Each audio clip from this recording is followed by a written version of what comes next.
to just go ahead and dive in and start explaining that concept, Jonathan? It's a big part of how Wall Street's been running us into a ditch for the last 30 years. The debt ceiling is not some sort of macroeconomic concept. The U.S. isn't really a great place, and it's not really the land of the free. Get 1,000 people together and let's go lay siege to City Hall.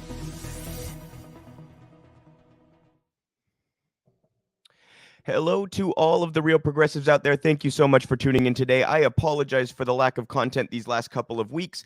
We obviously participated in the March for Medicare for All summits, and then I was out of town last weekend for one of my very best friend's bachelor party. So, kind of an obligation for sure.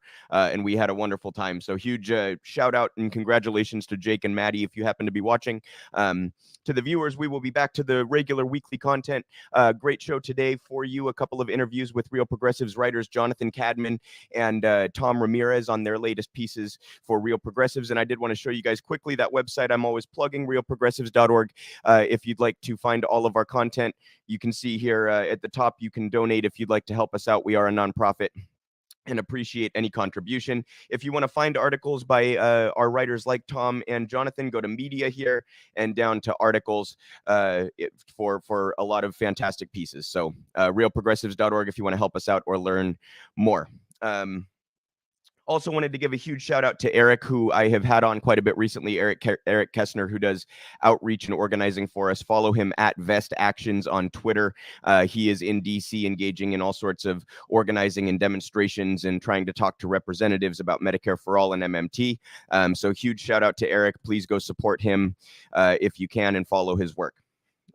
So I want to start today, you guys, with a story that's a little bit outside of the kind of things that I usually cover, but I think it ties in with a lot of the media stories that we often talk about here.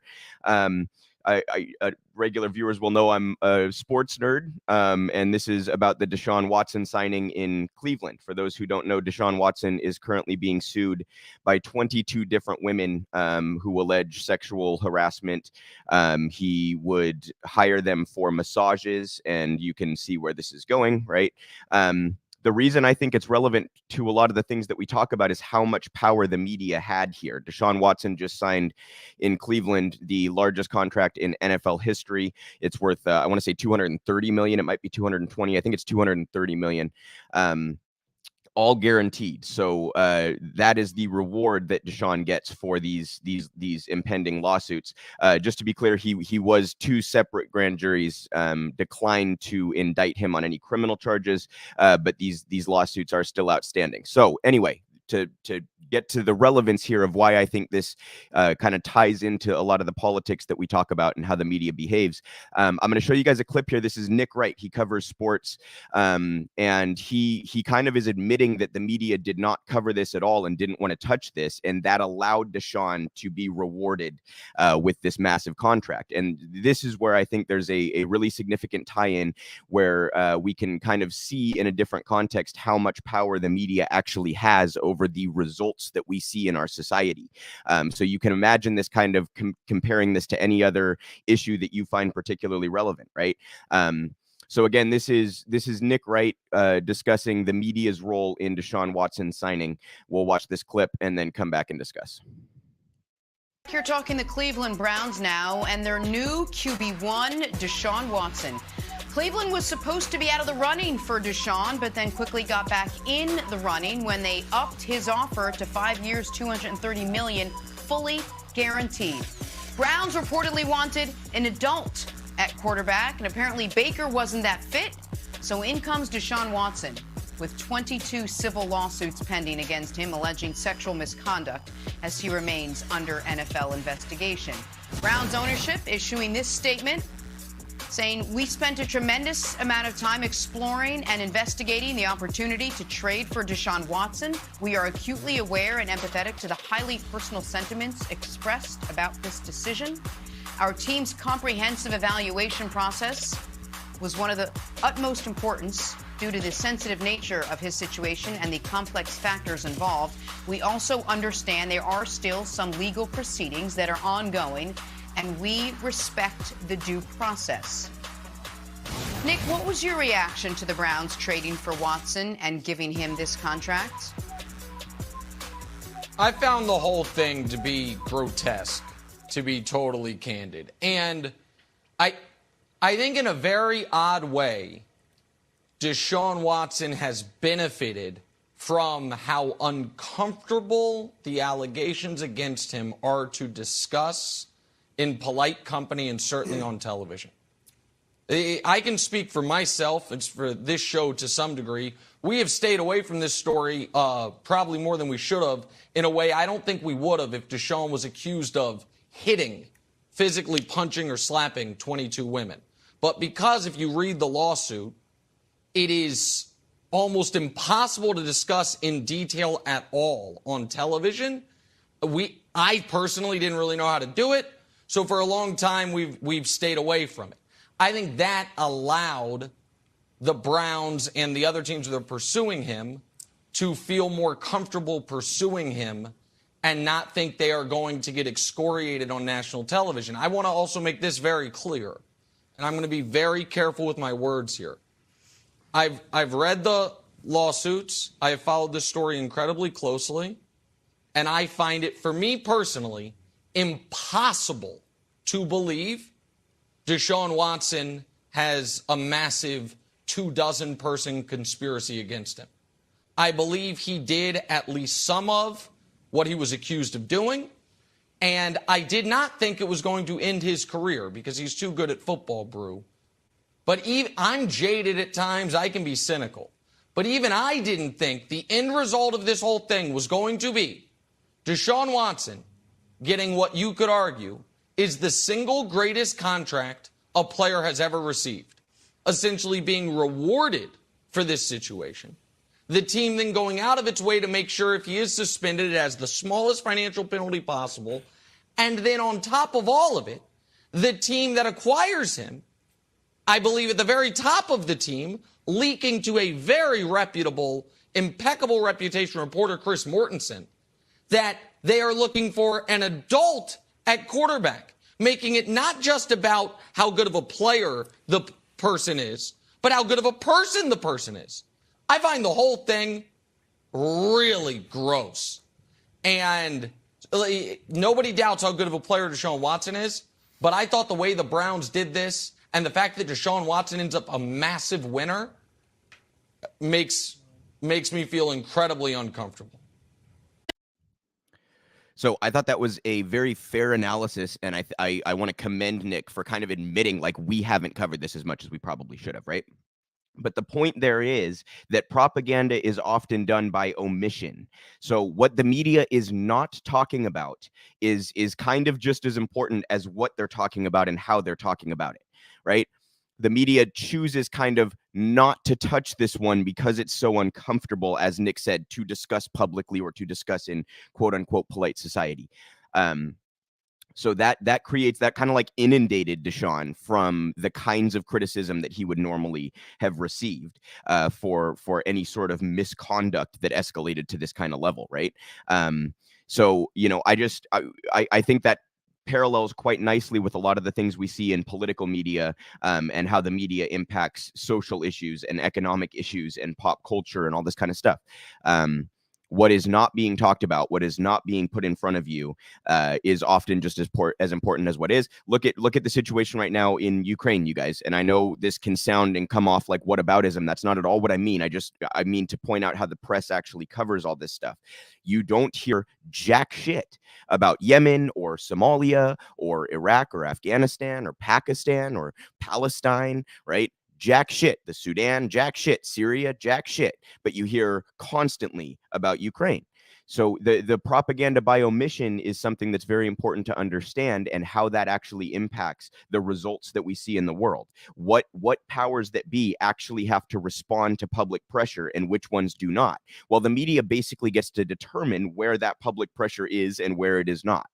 And in this case, that led to Deshaun having this comfortable path to the best contract in NFL history, despite being accused by 22 women of sexual misconduct. And I think we can all agree that that is pretty grotesque, as Nick said, and gross. And I think that similar things happen in similar ways to politicians and executives at companies and the powerful people among our society in terms of how the press treats them with kid gloves and plays stenographer for them, while focusing attention on convenient narratives and applying public pressure in convenient places.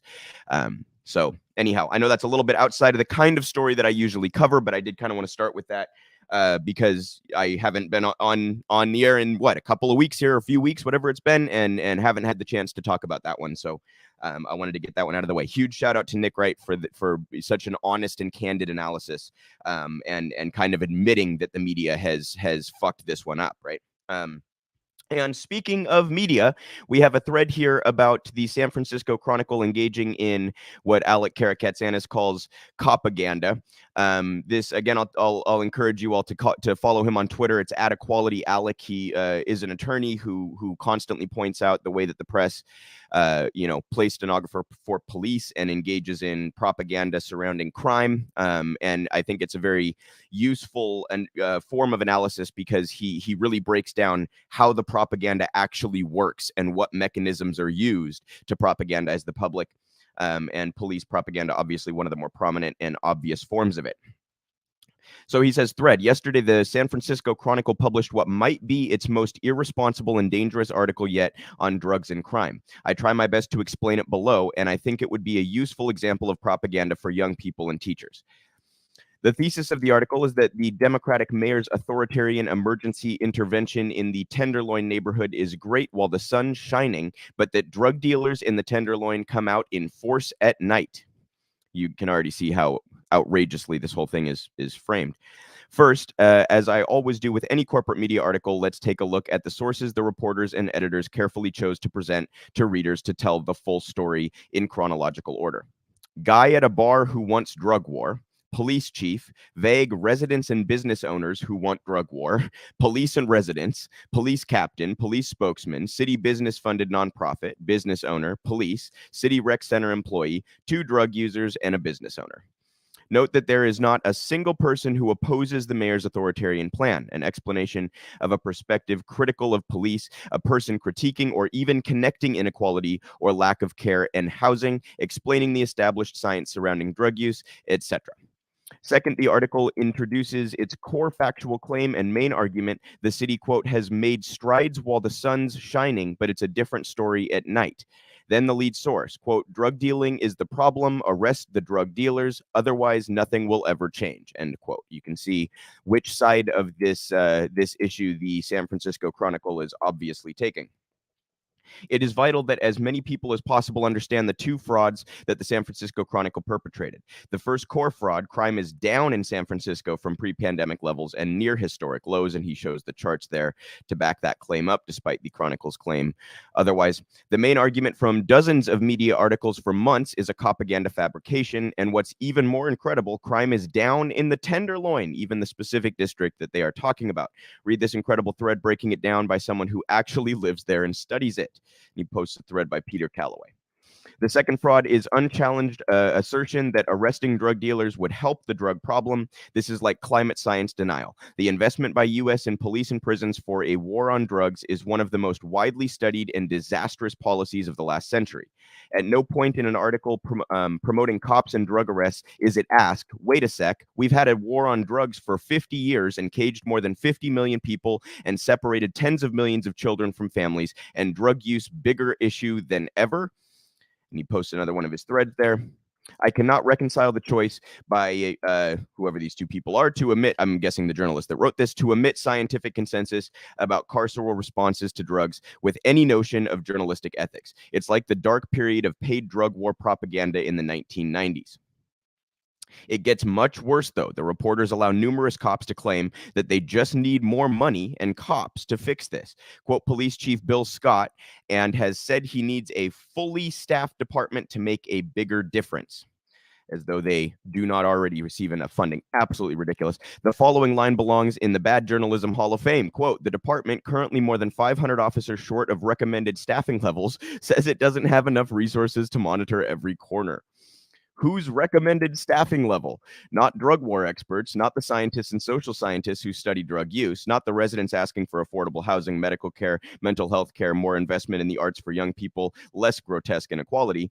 By asserting that there is some objective recommended staffing levels, these reporters are engaging in one of the most common forms of propaganda, couching highly controversial political positions of cops and elites as some sort of expert consensus. It gets worse. Reporters claim that families feel unsafe, local businesses complain, and that some homeless people and residents and business owners also agree. This is propaganda. Who are the some and many people they chose to interview?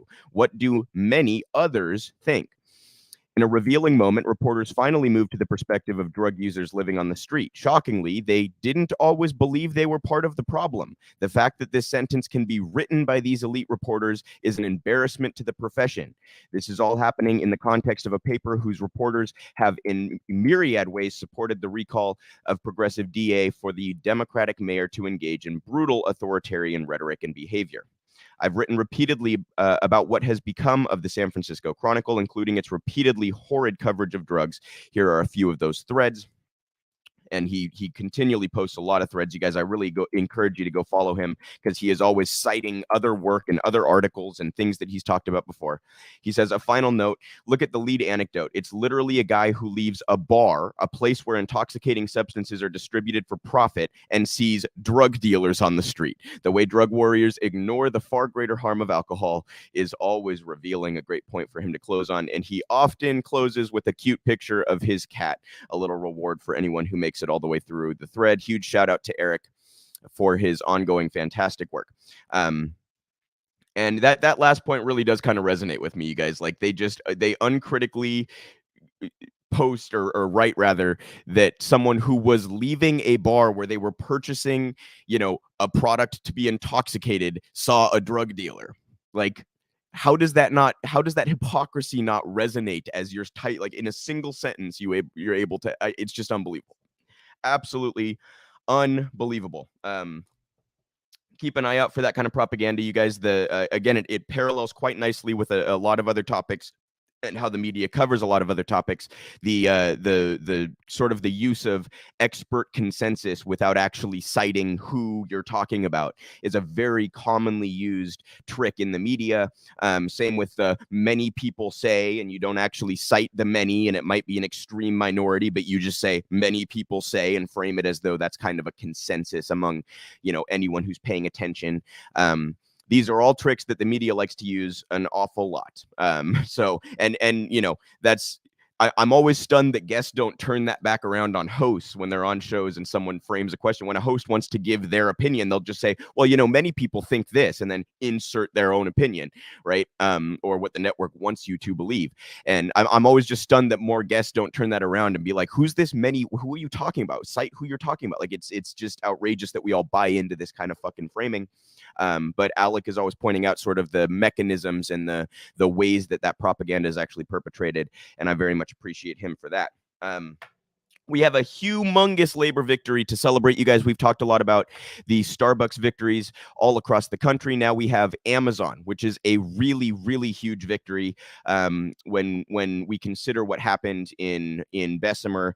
The Bessemer situation, by the way, the NLRB actually forced them to do a second vote, and that is currently in the counting process. The no's are currently ahead by a little bit, but there are 400 outstanding ballots, and they have to do a hearing here in the coming weeks to determine which of those ballots is valid.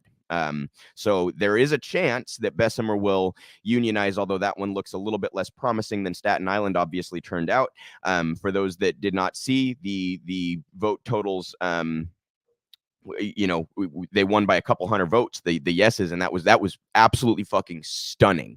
I did not expect them to be victorious here. For those who have not followed Christian Smalls, he has been at the forefront of a lot of this. Amazon illegally fired him, had him arrested, harassed him repeatedly, as well as his colleagues and fellow organizers. So I have quite a bit of things to show you here.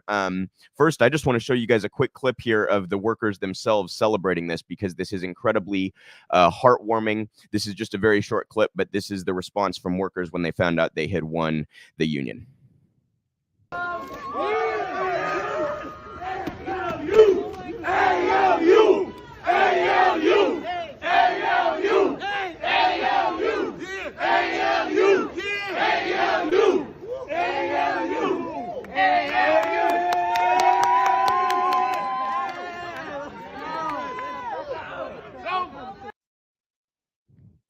I mean, how do you not just absolutely love to see that? That just warms my heart. Congratulations to all the Staten Island workers who had such a impressive success. So we're going to start here with a couple of clips from More Perfect Union. At More Perfect US, go give them a follow on Twitter and on YouTube. They are More Perfect Union. They are constantly covering labor issues. We have a number of clips to show you from them today. A couple of them here to start are Amazon clips. We're going to start with a clip of Christian Smalls being arrested for bringing food to the Amazon facility. If you haven't seen this, this is really something else. We'll watch this clip, come back and discuss.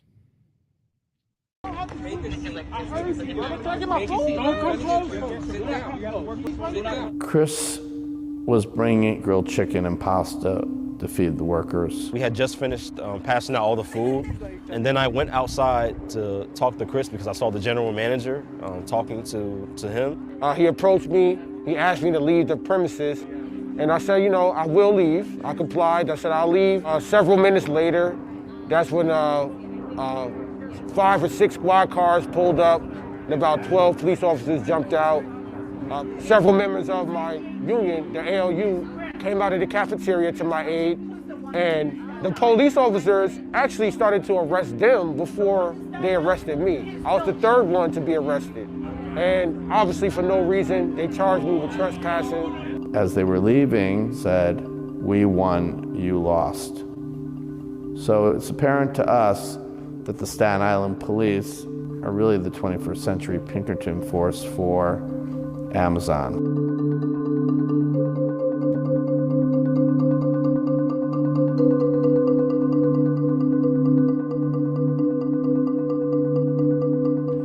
There's food vendors that come here all the time on the property who don't work for Amazon. People who like drop people off all the time. Like, are they considered trespassing? If I was a delivery service, whether it was Domino's or Uber Eats, none of this would have happened. We wouldn't be having this conversation. But because I'm organizing this union, because I'm who I am in the public, they have a target on me. They were shaking the hands of the Amazon supervisors as they arrived.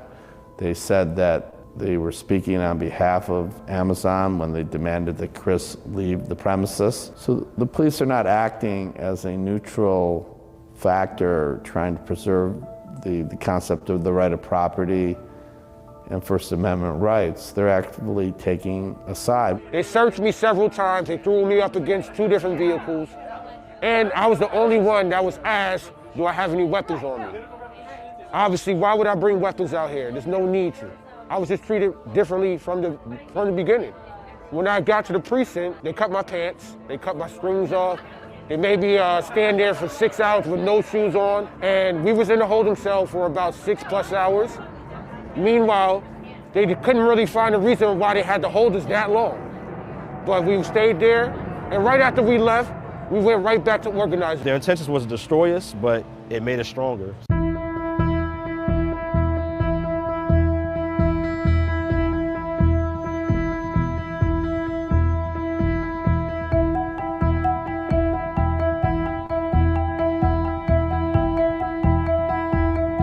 Amazon is a modern-day sweatshop.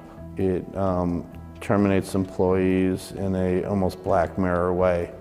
For instance, you don't actually get fired by a supervisor, you get fired by an app or a computer. People are limited in their bathroom breaks. They have no right to assemble in break areas. The employer penalizes employees that bring up terms and conditions of employment. In January and February, there were complaints issued against Amazon for interrogation, surveillance, threats, unlawful discharges, and there are several more charges pending at Division of Advice concerning the employee handbook and captive audience meetings. So Amazon has been very busy violating federal labor law. They have dozens of union busters in Staten Island. Some of the other union busters worked for Trump at the Trump International Hotel, and they've been very active in other campaigns throughout the country. Today we found out through a disclosure form that Amazon paid over $315,000 to union busters That was revealed in Burke's financial disclosures, which they waited a very long time to submit to the Department of Labor. I would say that the money that they got paid from Amazon is probably 10 times from what they report. So we're talking about several millions of dollars in money to union busters. Why is it that Amazon thinks that what they're doing is anything different than lying to employees about their OSHA rights, the rights under ERISA, the rights under the Fair Labor Standards Act or the Family Medical Leave Act? It's not.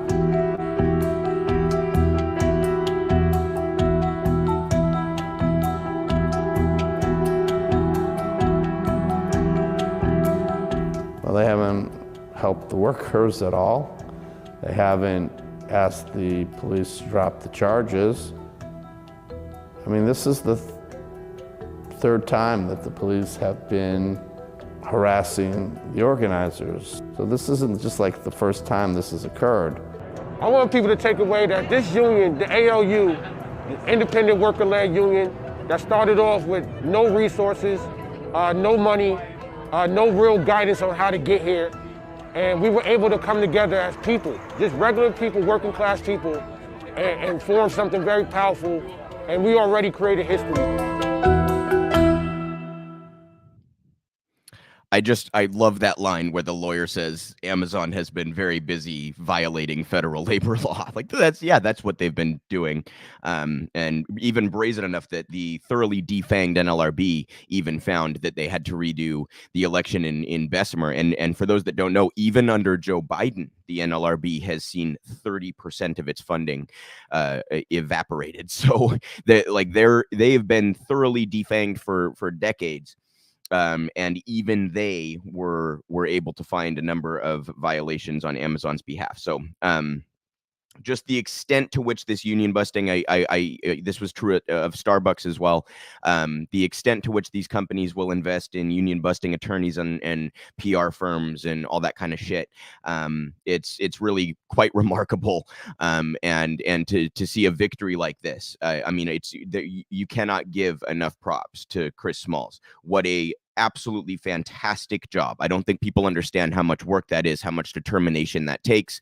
And, that can set things off, because now when there are elections, union elections in other parts of the country, that kind of allows somebody who might be on the fence or who might have been raised in an environment that was anti-union or what have you, it kind of gives them permission to at least consider it. And I really think that can make a drastic difference. We saw with the Starbucks situation, when 2 of those 3 first stores in Buffalo succeeded, you just saw a wave of applications to unionize all across the country. What's the guy's name? Blanking on the labor reporter's name. I've used his work before. Jonah something. If anyone remembers, please put it in the chat there. Jonah. Damn. Anyhow, he's worked with More Perfect Union. He's always responding to their tweets and things like that. And he said one of the things that he's been hearing most since the since this success is workers asking him, how do I go about filing for a union at my workplace? That's the question he keeps getting. So that's the kind of momentum that a success like this can build. And against, I believe Amazon is the largest private employer. I believe they passed Walmart. Again, please, someone correct me if I'm wrong about that, but they're 1 and 2 private employers in the country. So when a company of that size sees a success like this, it's just huge. It cannot possibly be overstated, right? One more clip here, More Perfect Union. This is actually kind of showing how they went about this success. So this is in response to the harassment and the arrest that you just saw. How the organizers went about succeeding here is really quite a story. So this, again, More Perfect Union. This is, again, Christian Smalls and his colleagues, his fellow organizers, explaining how they set up what amounted to an almost 24/7 rally. It's really quite remarkable stuff. Derek Palmer. I'm a current Amazon employee at JFK 8 in Staten Island, New York. We're here on the ground trying to organize an Amazon union. If we had a union, we would have people to stand up for the people that can't stand up for themselves.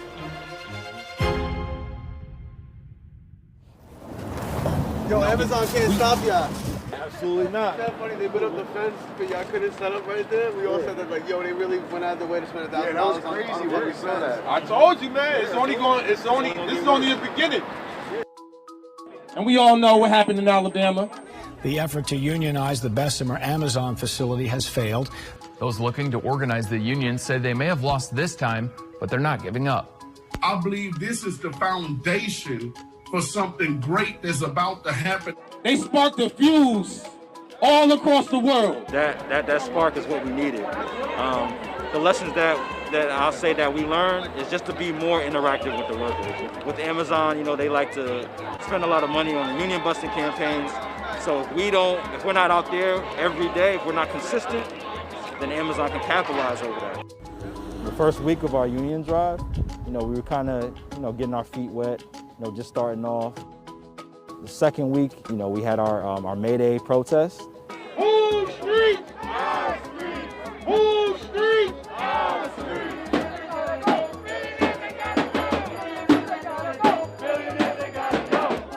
And the third week, we had our barbecue. Come on over, man. Park on up. Come on over. It's free food. We wanted workers to eat good, number one, because working in Amazon, the food options are horrible.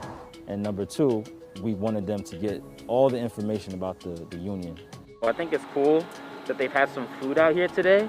It just shows some commitment. I know it takes a lot to be out here, however many hours a day dedicated to this cause, The food, very much do appreciate. I'm not gonna lie. After my shift and the labor that I do appreciate this. I'm organizing on the outside and also, as well on the inside. I'm talking to workers and, getting their feedback about what Amazon needs to work on. I have a lot of workers who, they want to be with the cause. They're just scared. We also have workers who are just willing to sign right then and there. They just want a union, they want change. Amazon, as you know, they're anti-union. You see the fencing that they're putting up, all this stuff to stop y'all from unionizing and organizing. Get discouraged. Got you, bro. We out here every day. We have legal representation if you need it. Okay. I'm coming from Brooklyn, man. Right, so your commute is crazy. My kid is crazy, man. And you working what, the 10-hour shift or the 12-hour shift? 12 hours, man. Oh, so yeah, I used to be on RT too. So yeah, man. I know exactly what you're going through. The treatment by management and leadership is just unacceptable. Amazon breaks its own rules all the time. They do it constantly. When it comes to productivity, they want that to be up there. Safety kind of takes a back seat for a little bit, but when they want to get rid of people, that's when they bring it right on back. They say, oh, you broke safety protocols or this, that, and the third. Everyone knows it's a complete load of bull. The breaks are like really fast because part of your break is also walking to the lunchroom. And the facility is big, and our break room is all the way on one side, and our location that you're in could be all the way on the opposite side of the facility. The same thing with the bathroom. If you take your time going, the managers are gonna come say something about it, but it's like, you have to go so far just to get water, just to use the bathroom. Females having to pay for pads and stuff in the bathroom, that bothers me too. And I think it's kind of ironic now with them telling us, oh, don't sign a union card, nobody can pressure you into signing stuff. But Amazon pressures people into signing stuff a lot of times. They don't even tell people they have a choice sometimes. My friend that has a disability, he had no one to advocate for him. He had no one to stand up for him. And because he had a disability, they treated him a different kind of way. They treated him wrong, So he couldn't speak out for himself, so they just fired him. And now he's struggling trying to find more work. We need to get this union started so everyone can have a voice. If I had to say for Jeff Bezos, it would be like, just come on, man. Like, we made you the richest man on the planet. We worked this entire COVID.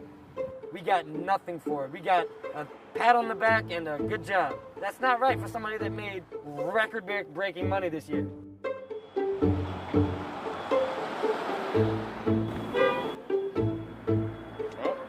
Got him. I'm fishing. I got you, brother. We started organizing right next to the bus stop. And, we're trying to expand the operations by organizing at the ferry as well, setting up different tents in different locations. I've been employed with Amazon since July 24th, 2015, and I work at JFK 8, the building right behind me, as well as JFK 8. There's 3 other warehouses in the area. and the goal is to get them all unionized. If we keep going on the same pace that we've been going on, the goal is to finish the actual union drive before the end of the summer. Information, donuts. Absolutely. Thank you. Have a good day at work. Okay. I know most people are for it. They're all blue-collar people. Some of them had parents that were in unions, you know. My dad, he was in a union because he worked for the steel company that helped build the World Trade Center. They pretty much helped him with everything that he needed as far as with his job. Before I worked here, I worked at Stop and Shop. And the union that I was in was very beneficial because the managers that I had were not great people. So having a union and being able to have a voice at your job is very helpful. I've been part of a union before in one of my previous jobs. I do think there are a lot of benefits. Workers always need to have protection. You know, it's always important for a worker to be treated as a person instead of a number that's easily disposable. And I think here, we definitely need that.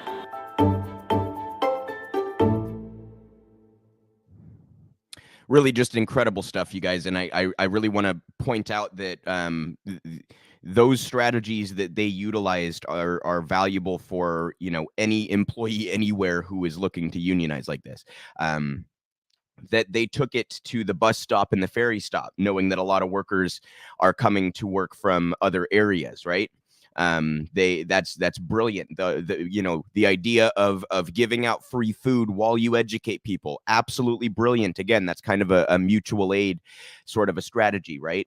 And just wonderful stuff that Christian and his colleagues stayed strong through the kind of union busting efforts that Amazon put them through the harassment, through having him arrested, through firing him illegally, all of these kinds of things. And he stayed strong and said, no, I'm going to just keep fucking fighting. I mean, you just absolutely love to see it. The many do have the power when they choose to wield it. And I commend all of these workers for choosing to wield their power in this particular instance. There is a little bit of a side story to this that I'm sure some of you followed. I think that my viewers probably know I try to be fair about and give nuanced takes on the so-called squad or the progressive members of Congress. When I think they do good, I compliment them. When I think that they've screwed up, I criticize them. And this is one of those instances I think that AOC did not do what she should have done, to say the least. Going to show you a little tweet thread here. This is Crystal Ball and AOC getting into it a little bit on Twitter. So AOC retweets the Amazon Labor Union. Encourage you guys to follow them, by the way, at Amazon Labor. You can see they tweeted their results, or at least at that point what the results were. And AOC retweets this with a few gun show emojis there, saying, you know, in support of the union. Ball replies and says, here's the guy who organized, she's referencing Christian Smalls. Here's the guy who organized the union drive talking about how you left them high and dry. These are your constituents and you couldn't be bothered to show up until they're on the cusp of victory. We're going to get into the details of what she means by that in just a second. But I just want to show you the rest of this thread here. AOC responds, the warehouse isn't in my district, and maybe you should look at a map before claiming so. One scheduling conflict aside, we have requested oversight investigations into Amazon, met with Amazon workers in the Woodside warehouses, and more. Hope you do more due diligence next time. Crystal responds, you have people who work at the warehouse in your district, and if you want to argue with anyone, I'd take it up with, that's Christian Small's handle. Go follow him as well, at @shut_down Amazon, who just won and said that you abandoned him. So we're going to show Crystal's response to this in a moment here, and it goes into some of the details. But I think that hit a nerve with AOC. Just look at her response. I mean, she could have said, I'm sorry, I should have been more present, right? The reason that she gave two reasons. Here she says it was a scheduling conflict. She initially backed out of her commitment to join one of their events, citing security concerns, okay? Well, if it was security concerns, I don't understand what stopped you from tweeting about it or what stopped you from posting on social media about it. When AOC says something, that is news because she is a public figure who gets attention in the media. So there was nothing stopping her from showing solidarity and support, even if there was a security concern about her physically being there or a scheduling conflict about her physically being there. The other hypocrisy, and this was pointed out, is that it was only a couple weeks later that AOC showed up at the Met Gala in her Tax the Rich dress. So security concern, not a problem for that, apparently. Do with that what you will. As I said, I want to show you guys the clip of Crystal responding to this and going into some of the details about what Christian actually said. She shows the interview that her and Kyle Kulinski did with Christian Smalls, where he kind of called out AOC and other members of Congress who did not show up when they said they would. Mondaire Jones, another progressive congressman from New York, who apparently said that he would show up to this event and then backed out at the last minute. So we'll show you guys this clip. This is it's from Breaking Points, but it's a clip going back to a Crystal Kyle and Friends interview with Christian Smalls. Politicians cancel on us the day before our rallies. You know, AOC, who else? You know, Mondaire Jones, you know, people I spoke to in person and personally invited them to come to Staten Island to talk to their constituents. You know, they have people that work there in their district, you know, to try to help, you know, gain some support. You know, we had no politicians from the left or the squad show up yet. I met Cori Bush as well. You know, there's pictures of all of us there. We stayed on the steps. I brought them food. I brought them ALU shirts. I had workers with me, 4 workers with me. We tried to convince them to come up here. AOC was real excited about it. She was like, yeah, I'm there. Take my information. Talk to all their staffers. I met with their team several times. I had like 3 meetings over Zoom or whatever we was talking on leading up to our rally. Everything was good, and then the last second it was like, yeah, they can't, you know, they can't make eyes. They said it's a security threat for AOC, and I'm like, I was just sleeping on the steps. We're in DC. She had no security where, she had maybe 1 person there or whatever, but it didn't make any sense because they said they canceled all her in-person meetings for the rest of the month. And then a couple of weeks later, she had the Met Gala. So I'm like, okay. I knew. You know, that's devastating. That's a devastating point. I mean, so you don't have time to go see the Amazon workers, but you have time to wear a tax the rich dress while you're around the richest assholes in the fucking country. Yeah, you don't have time to actually go speak truth to power with Jeff Bezos, but you have time to like cosplay. So the other piece here is just what really irritated me in her response is this straw man she set up of, oh, the warehouse isn't even in my district. Like, I didn't say it was in your district. I said your constituents work there, which they do, which Christian Smalls, again, pointed out and reminded her of. And by the way, of course, she's engaged in all kinds of other fights across the country. I think this struck a nerve with her because she knows she messed up. I mean, there's just no other way around it. When they needed you, when you could have been helpful, when you could have leveraged your massive nationwide network for your own constituents and for a fight that matters to workers across the country, for whatever reason, you couldn't be bothered, but you did find time to go to the Met Gala in your tax the rich dress. You know, listen, pretty devastating fucking points there. Pretty devastating fucking points. And again, even if you take the security concern issue seriously, she has a humongous presence on social media. What she says publicly, statements that she puts out publicly garner attention because she is a major public figure. She has a sort of bully pulpit of sorts that she could have utilized here to help the workers. Instead, she waits to chime in until they have already won. It's not a very good look. And quite frankly, you guys, like, I think her response kind of is kind of telling in the sense that I think it demonstrates that she knows she fucked up. Like, why is she responding to Crystal in the first place? If she's gonna respond, instead of being contrite about the whole thing and saying, listen, I probably should have supported this. You're right. Good on them. I support them going forward. Here are the other ways that I'm trying to fight this fight. Here's how I'm being an ally, whatever. She could have responded in a way that actually showed, I should have shown more solidarity, whatever. So I think the fact that she got kind of like snappy about the whole thing and said, like, what was the wording? Hope you do more due diligence next time. Maybe you should look at a map.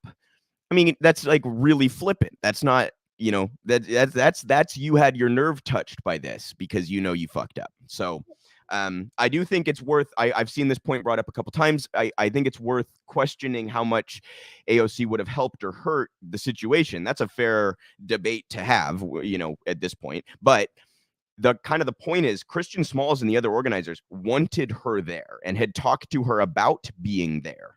So for her not to show up, for her not to show solidarity through the other avenues that she could have done so, I think it's pretty egregious. And I'm gonna call it out when I see it. I hope that the pushback that AOC received here forces her to do better next time.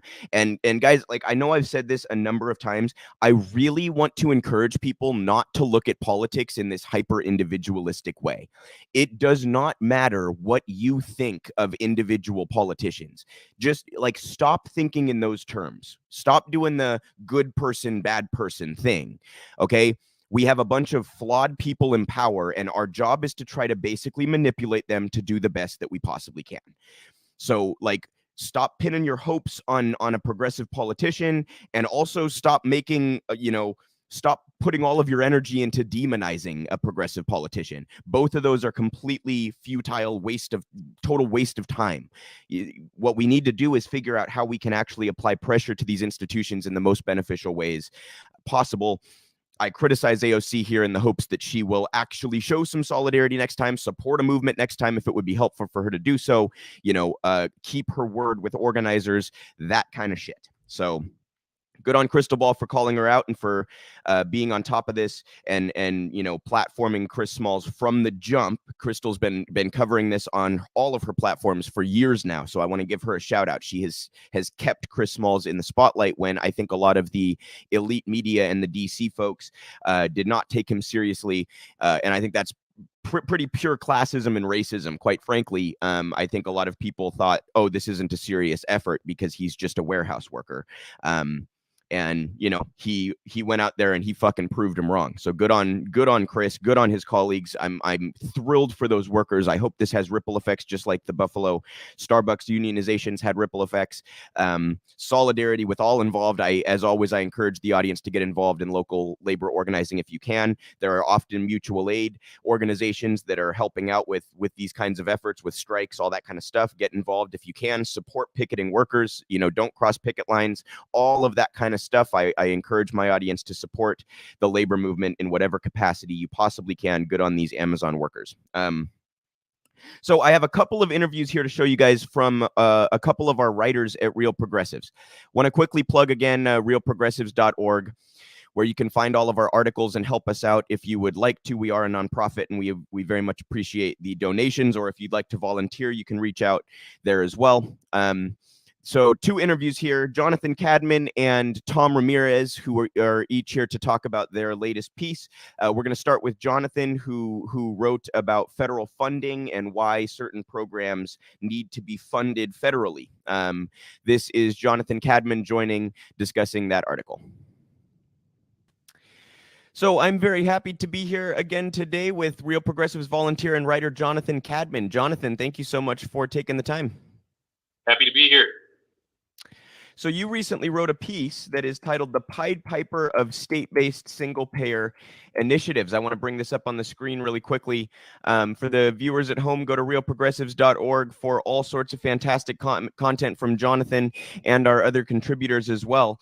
Jonathan, can you just start by maybe explaining some of the basics about the race to the bottom and what that dynamic looks like with states competing with each other? Well, states as currency users have hard limitations on their revenue, and they're constrained on what they can spend in ways that the federal government is not. So they really are dependent on tax dollars, and if they go just a little bit over that, they can bankrupt the whole state. And we have a map on the RP website that actually shows that pretty much all 50 states are really not that far every year on their budget over, in terms of cushion for what they can handle, which is why the federal government needs to get involved whenever there's a natural disaster. A state government's budget is quickly overwhelmed. But that's really one small part of that argument that kind of fits into the whole picture.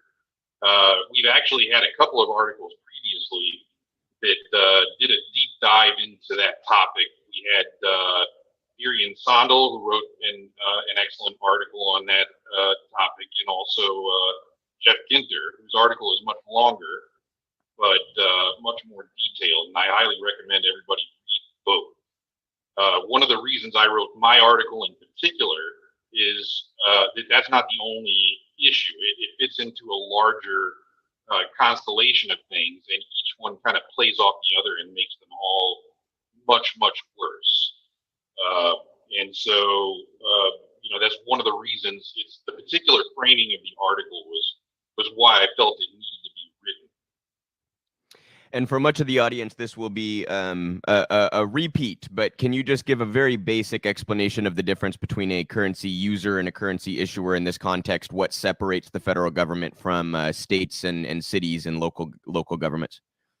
The federal government is the source of all the money. It does not require tax revenue in order to spend. And it can deficit spend all at once. And it's not revenue constrained. All money comes first from the government. The government spends first, and then the money gets into the economy, and then the taxes come back to the government and basically get deleted. With a state, the state isn't issuing its own currency. The state doesn't have that power. The state is just like you or me. It requires money to be spent by the government in order to operate. In order to buy things, it has to collect that tax revenue and then spend that tax revenue. And that's a limitation. It's just like you or I, like a household budget. If we run out of money, we're broke. That's it. There's no more. It's gone. Federal government doesn't have that problem. Federal government can never default on its debts. It can never go broke. Okay, it just spends more money. It wants something. It prints the money to get it. That's how the federal government works. The state government does not work that way.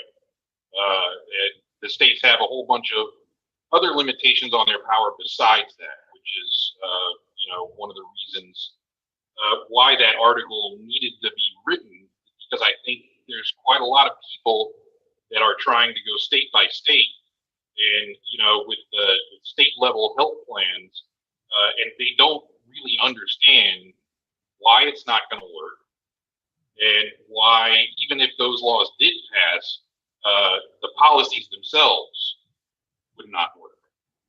Yeah, I think it's both an inadequate policy and it's an inadequate strategy. And there's no reason not to fight for the best that we can get here. You mentioned something early on in the article I was hoping you could touch on, called regulatory arbitrage, where companies essentially try to manipulate the various laws in various states to their benefit. Can you just talk about how local regulation and local funding of these programs provides an open door for these companies to take advantage? Yeah, that's the fundamental nature of the the vulnerability that the race to the bottom creates. Okay, the discrepancies between the regulations in different localities or different states. All a company has to do is cross state lines to get away from those, and they are able to play one state against another. They can say, "Hey, that's a nice jobs program you've got in your state. It'd be a shame if something happened to it." And, they basically will go to the next state over and say, "Hey, you give us a better deal in this state. Okay, lower our taxes, make sure we don't have to pay anything, give us a big subsidy, and we'll move that jobs program to your state and take it away from them." And, that basic move drives a race to the bottom on regulations that, every state's in a race to be like, who can give more subsidies? Who can deregulate more? Who can, let these companies pollute more? So on and so forth. And in terms of healthcare, these health insurance companies are well practiced at, using the discrepancies between, states to kind of play one against the other. They've done that for ages in terms of insurance regulation, in terms of, the cost of setting up healthcare facilities. These are vertically integrated monopolies. So when we're talking about insurance companies, we're not just talking about insurance companies. And that's one of the key things that I get into in the article is people who think that they're going to be, that CalCare or whole Washington is going to be a successful policy have no idea what they're up against. Like, they have no idea the sheer scope and scale of what the forces arrayed against this thing, and they really haven't bothered to really dive into the details and look under the hood and find out, because these are much bigger than insurance companies. These are healthcare clinics. These are payment processors. These are health data analytics firms. These are pharmacy benefit managers. In some cases, in terms of Aetna, CVS, okay, they're also the pharmacies. Literally drugstore as well. Yes. Yeah. Yes, I put in there the Fortune 500 list. The very tippy top of it is populated with a disproportionately high number of healthcare related companies. Okay, United Health Group is one of the biggest corporations in the world. And the United Health Group is not just health insurance, it is also Optum Health, which is clinics and pharmacy benefit managers and health data analytics. Okay, also near the top of the list, you have the biggest pharmaceutical distributors in the country. Pharmaceutical companies got a nice little boost because of COVID, and especially the vaccine makers. And let's not forget the Hospital Corporation of America. It's owned by the family of the former Republican Senate Majority Leader, Bill Frist. Right? These are like massive vertically integrated monopolies. They control they have their hands in the till in 6 different places for the simplest of doctor visits. These people are not playing around, and they have a much easier time leveraging, because of the limitations of state budgets and state power and state geographic authority. Okay, that state line is a limitation that those companies don't face. They can freely cross state lines, and state governments cannot. Okay, sorry, go ahead. Well, I was just going to say you had a wonderful line in the article that trying to fight this on a state by state level is kind of like turning your umbrella in for a cocktail umbrella during a thunderstorm or something to that effect. I thought that was quite a nice way to put it, right? Yeah, that's exactly right. That's exactly what it is. Like, these guys aren't getting any smaller, okay? But their problems, in terms of what they then have to do to overcome this effort, are getting smaller. Like, you're unilaterally disarming when you try to fight for a state-based healthcare plan, because a state government official can be bought, as I say in the article, perfectly legally for pennies on the dollar for what a federal legislator can be bought for. Like, the cost of your average state campaign is something like 10% of what your average federal campaign costs in the same state. And yeah. And it's also interesting to note, I mean, I'm sure, I don't know this for a fact, but I'm quite certain that the contributors to oppose CalCare, for example, were not limited to those in California. The entire industry has an incentive to try to squash these. So you're kind of creating an environment where you have less leverage, but they have just as much, and it is cheaper for them to win. You're basically stacking the deck against yourself if you decide to go on this in a state-by-state way. Oh yeah, I believe I put some links to that effect in my article. So you're not just guessing. Like, I can confirm that much. Like, there was an article in the wake of the CalCare failure that came out, and I think one of them actually came from David Sirota. I think it used to be the Daily Poster. They just officially rebranded as the Lever. That article confirmed that national healthcare lobbies donated large amounts to California state Democrats, and particularly to Gavin Newsom, and they absolutely laid in. They didn't even have to do that much. I'm pretty sure, and one of the cases that I do make in the article, you have people like Nancy Pelosi and Gavin Newsom who are encouraging people to fight for state by state. And I make the case, like, these people don't have our best interests in mind, okay? Nancy Pelosi has staked her entire career on the failed policy that is the ACA, like this private, public monstrosity, okay, that has, was at best a Band-Aid in the short term, is, essentially has become this bloated giant giveaway to some of the largest and most profitable companies in the world. And she is married to it. Like, she will not admit, she has no choice but to double down.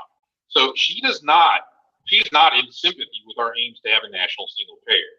So when she told people at a town hall in 2017 that they need to fight for, healthcare on a state level, okay, she just wanted them to go away. Like, she's not telling you so you can get it. Like, she just wants you to go away and leave the National Democrats alone and stop making negative PR problems for them. And Gavin Newsom is the same. He encouraged people to go for it because he was pretty confident that he's never going to have to vote for it. That's like, that it's not going to be a thing. And I think he got a little nervous when it looked like it was a little close. And, I guess some of the state legislators were like, just messing with you. But, I mean, honestly, make you veto it or not, right? Yeah, the main sponsor for it pulled it before it ever got to a vote. And, essentially he was talking about intransigence within his own party. He's like, if I wait another year, maybe I can convince him. No, you can't. They're bought and paid for, and they're going to stay bought and paid for. And the fact of the matter is, like, that's the smallest part of the problem.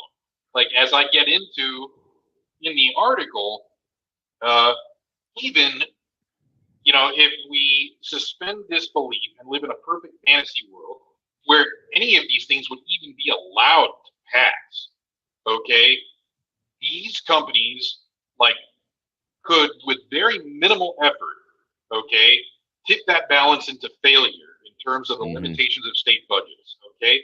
Like, very, very simple tweaks. Healthcare is kind of unbudgetable. And especially when you have the entire healthcare industry, not just insurance, but also the clinics, the dialysis centers, the rehab facilities, okay? Most of these large Fortune 500 companies have controlling stakes in those. These are not independent companies, okay? I think it's Humana Kindred. Kindred is like the largest chain of rehab facilities and long-term acute care hospitals in the country. All right, these are massive. Even if you take away the insurance, these are massive, massive healthcare vertically integrated monopolies. Like, these people just have to raise some prices or, shut down some facilities and overload others, and the whole thing collapses. Like, all of that money in the state budget has to be rerouted to cover healthcare commitments.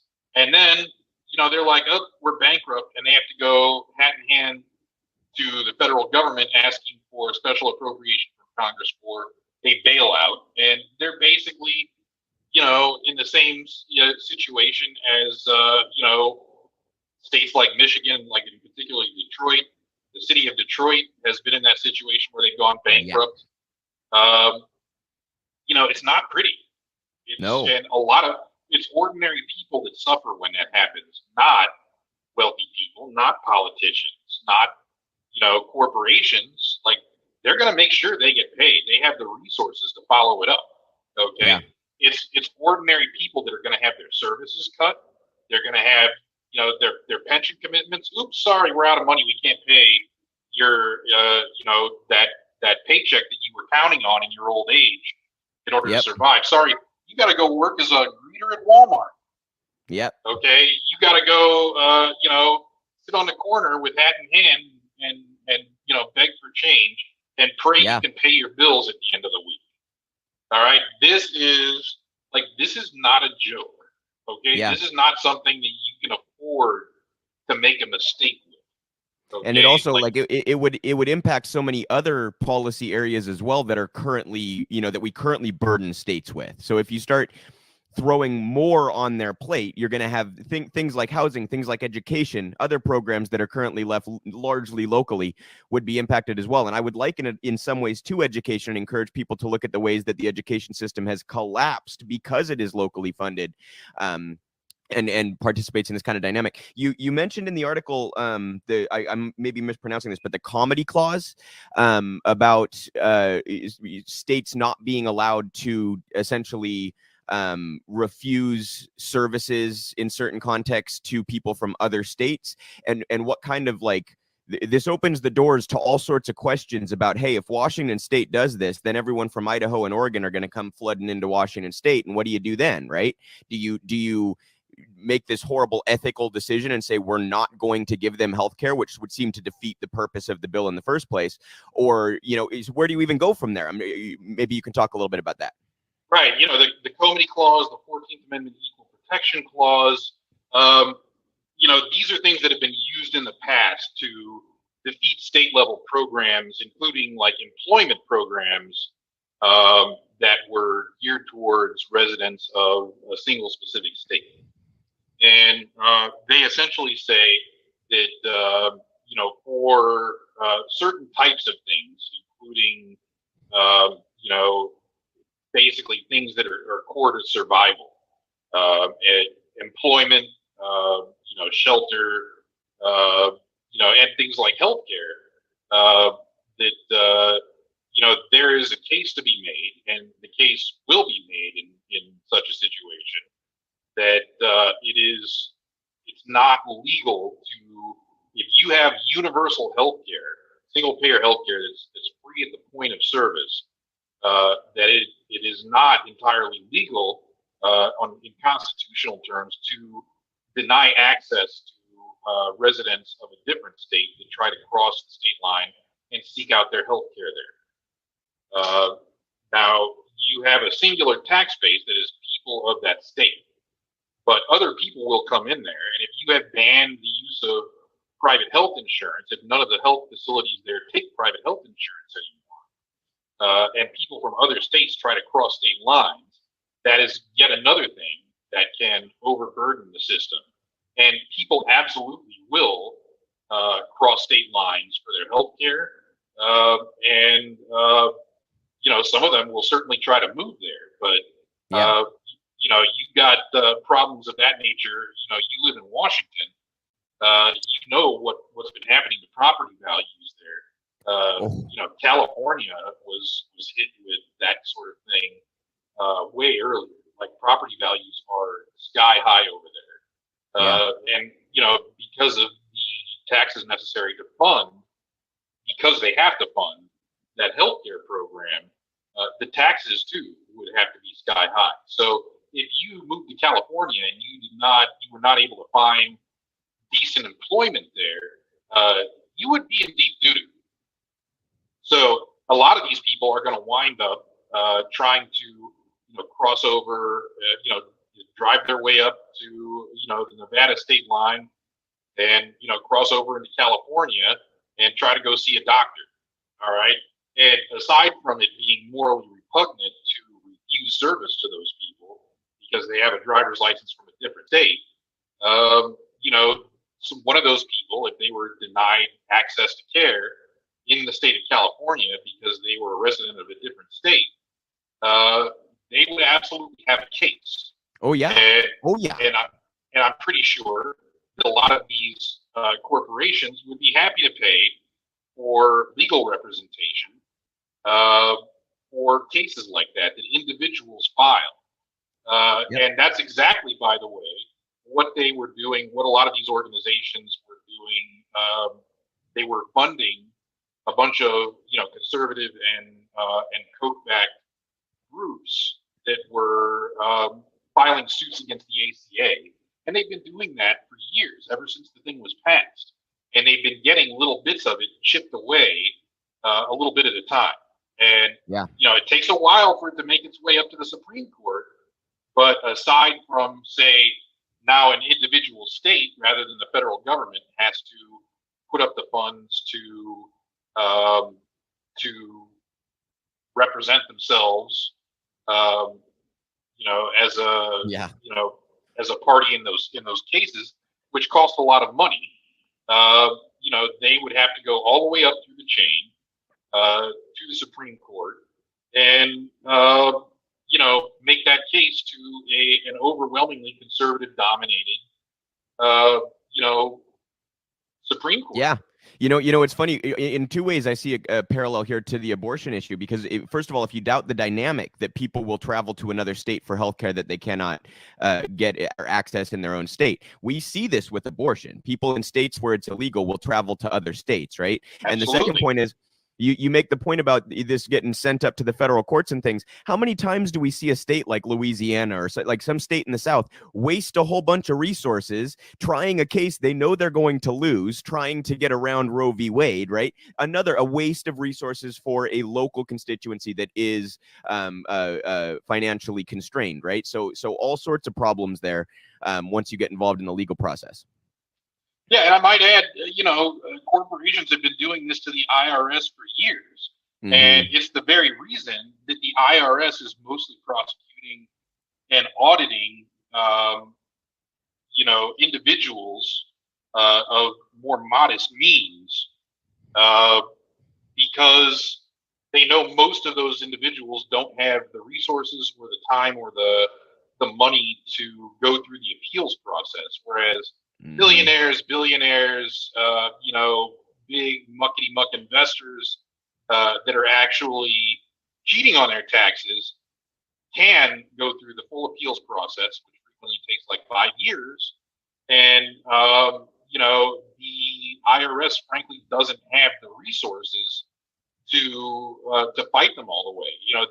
They're entitled to whatever representation they can afford, which is often the best of the best.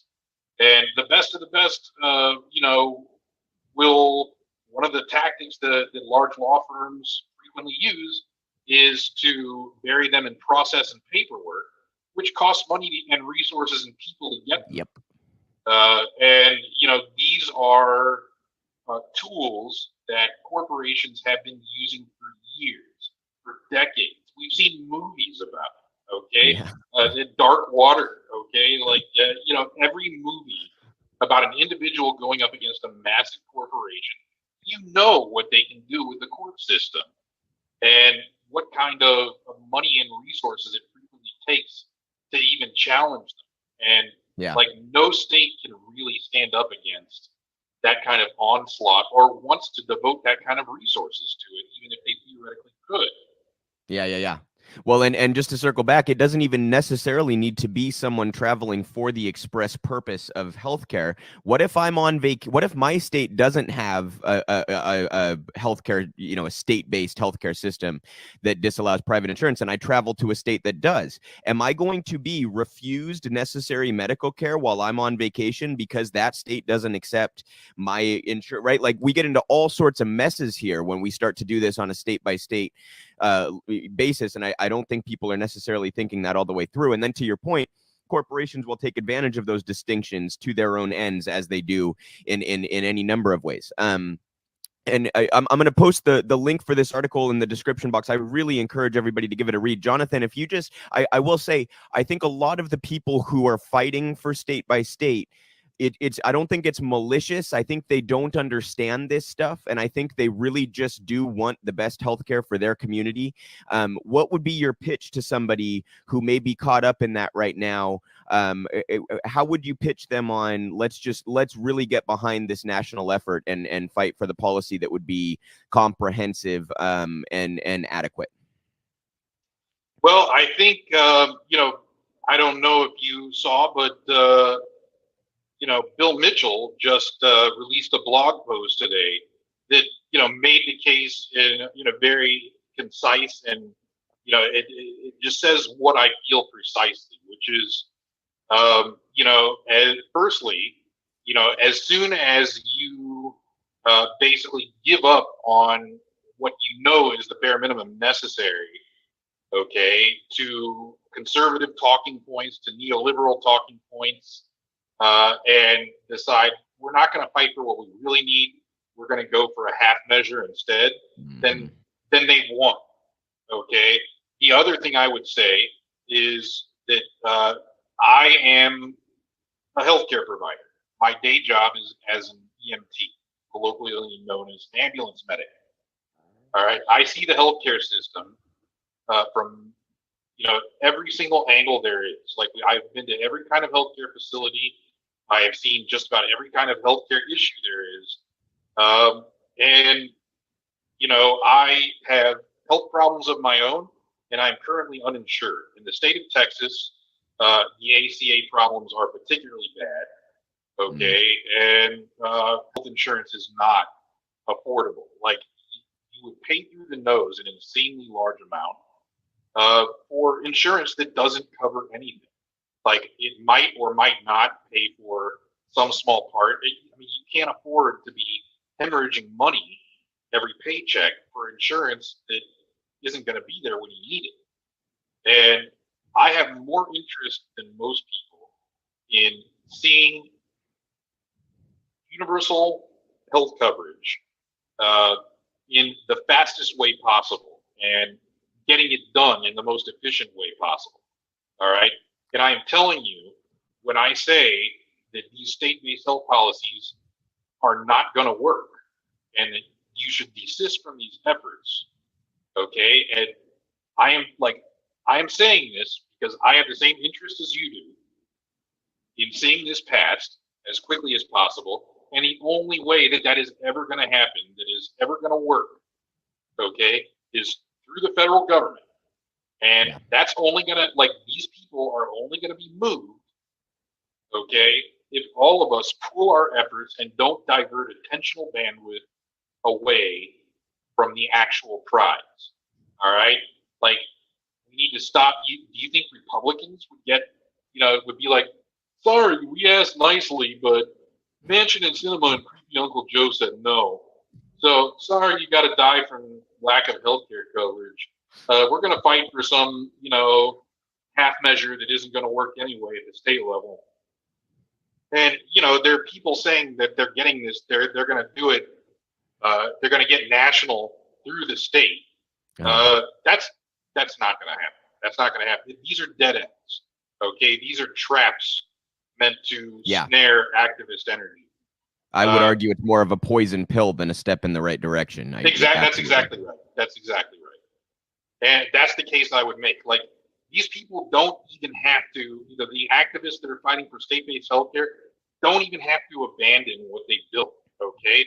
All they have to do is redirect that activist energy, okay? And instead of trying to pass their convoluted Byzantine Kafkaesque whole Washington or CalCare, bills, they tell those state legislators whose attention they've gotten, hey, how about you pass a resolution demanding your congressional delegation pass, national improved Medicare for all? How about that? Yes. And I really want to underscore that point, Jonathan, that the organizing can still very much be local, and that is very helpful. It just needs to be pointed in the direction of a national plan here. And I also just want to underscore, it's unbelievable to me that an EMT would not have decent health. That tells you right there how bad the state of things is. You are out there providing healthcare to people in your day job, and you end up without healthcare yourself. That is just unbelievable to me. That's right. I couldn't afford my own services.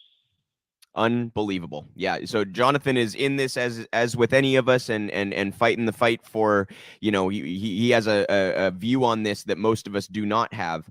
And I really want to encourage everybody to follow Jonathan. I've had his Twitter up on the screen here at Jonathan Kadman. Go to realprogressives.org for more of our fantastic content from Jonathan and our other writers. Also want to encourage people to check out that map that he mentioned. If you go to realprogressives.org, click on the modern monetary theory tab at the top, and it comes down. You can find race to the bottom. That goes into some of those details of how broke the states are and how quickly they, would run out of resources.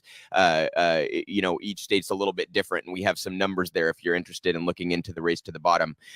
Jonathan, thank you so much for taking the time and for writing this fantastic article. I really appreciate it. Thanks for having me.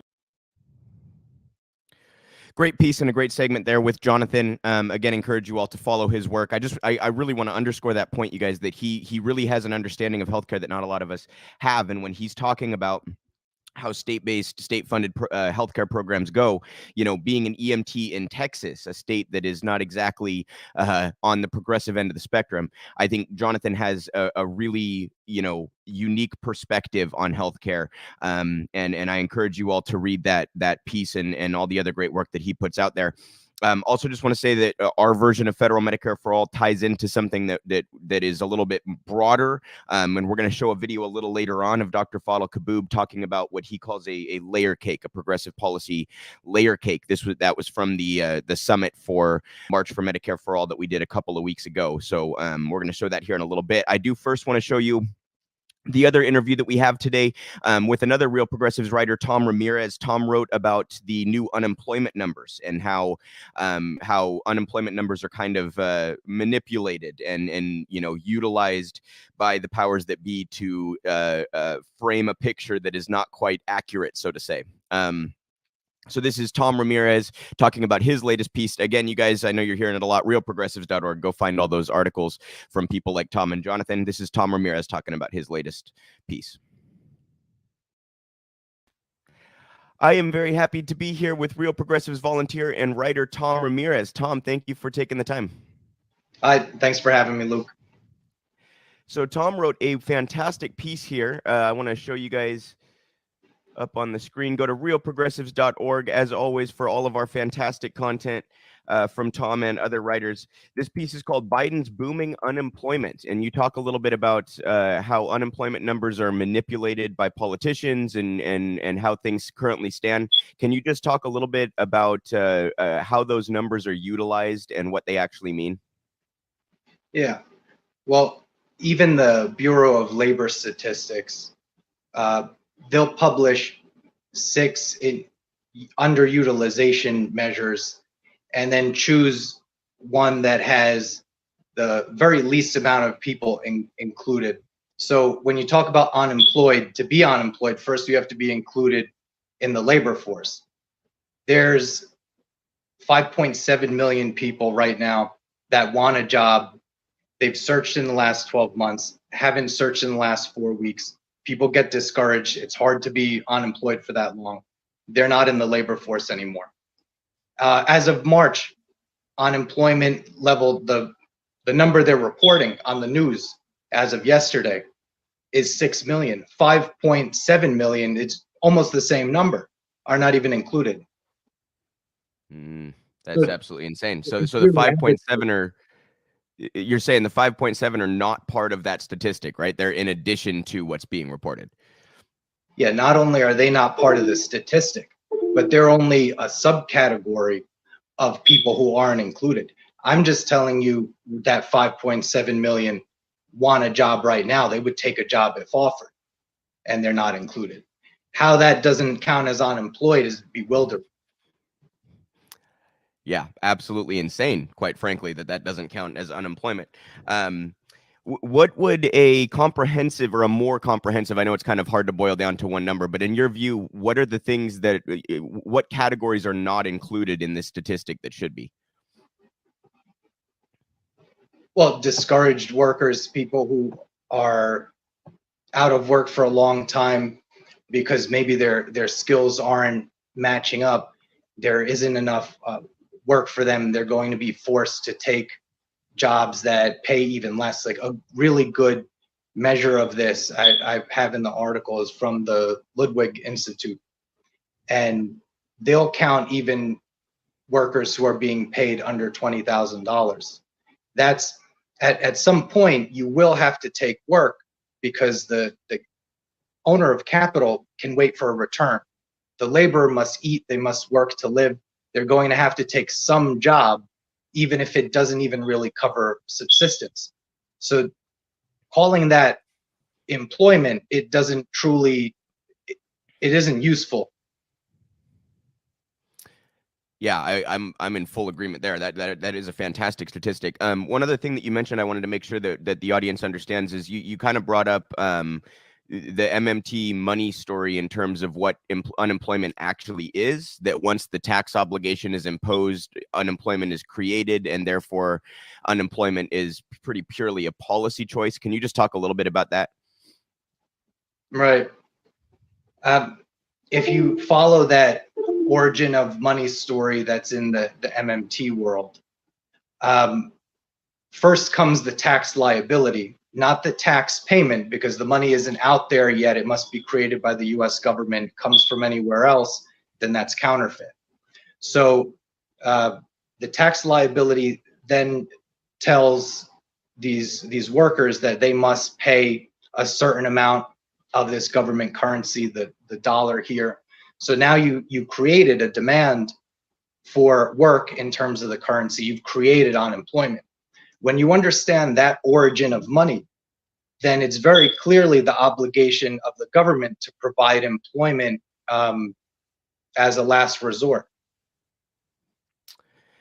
And that obviously leads us right into the federal job guarantee, which would do just that and more. Can you talk a little bit about why that is such a to us obvious policy prescription?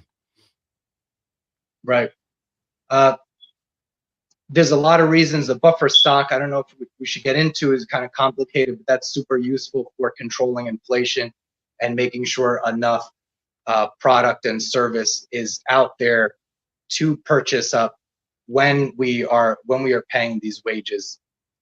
Right now we use a buffer stock of unemployed people. So we're still paying the people. Well, when we do pay them, we're paying them to stay at home instead of paying them to work and create and provides the scarce things that will see inflation run up. The other point of it is that the job guarantee solves a problem where something like a basic income, or universal basic income, to make it worse, because that has inflationary effects when there's no limit to where the money is sent. The federal job guarantee would solve the problem of creating more product, doing the work that needs to be done. Because when we know that the US dollar can be created freely, then money isn't the problem. What MMT really tells you is to focus on the resources. So the federal job guarantee focuses on the resources, but it also makes sure that if you go into a Walmart or an Amazon and you're demanding better wages, that a basic income, a lot of welfare that subsidizes these wages. It allows them to pay lower wages. Everyone is well aware of the Walmart case. The federal job guarantee offers a wage that's in direct competition to the wage that your employer is offering, rather than subsidizing. Yeah, it would actually shift economic power in a way that the UBI certainly does not. I wanted to show you, you put a chart here in the article that I just wanted to show the audience very quickly here. This is the blue line is the total unemployed, which includes all persons marginally attached to the labor force, plus total employed part-time for economic reasons as a percent of the civilian labor force, plus all the persons marginally attached to the labor force. And then the red is the unemployment rate that we're all told about. So just to give the audience an idea of what a gap there is there between the number that you're shown and the more accurate or more comprehensive set of statistics. And can you just talk a little bit about how it almost becomes comedic to me how each party will flip which sets of numbers they're choosing to point to based upon who is in power. It really is, it's so superficial and ridiculous, but it continues to happen every single administration. Can you talk a little bit about that? Yeah.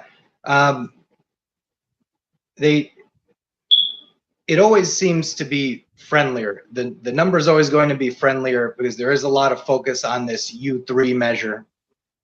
And there's 100 million people not included in the labor force right now. There's about 330 million people in the country.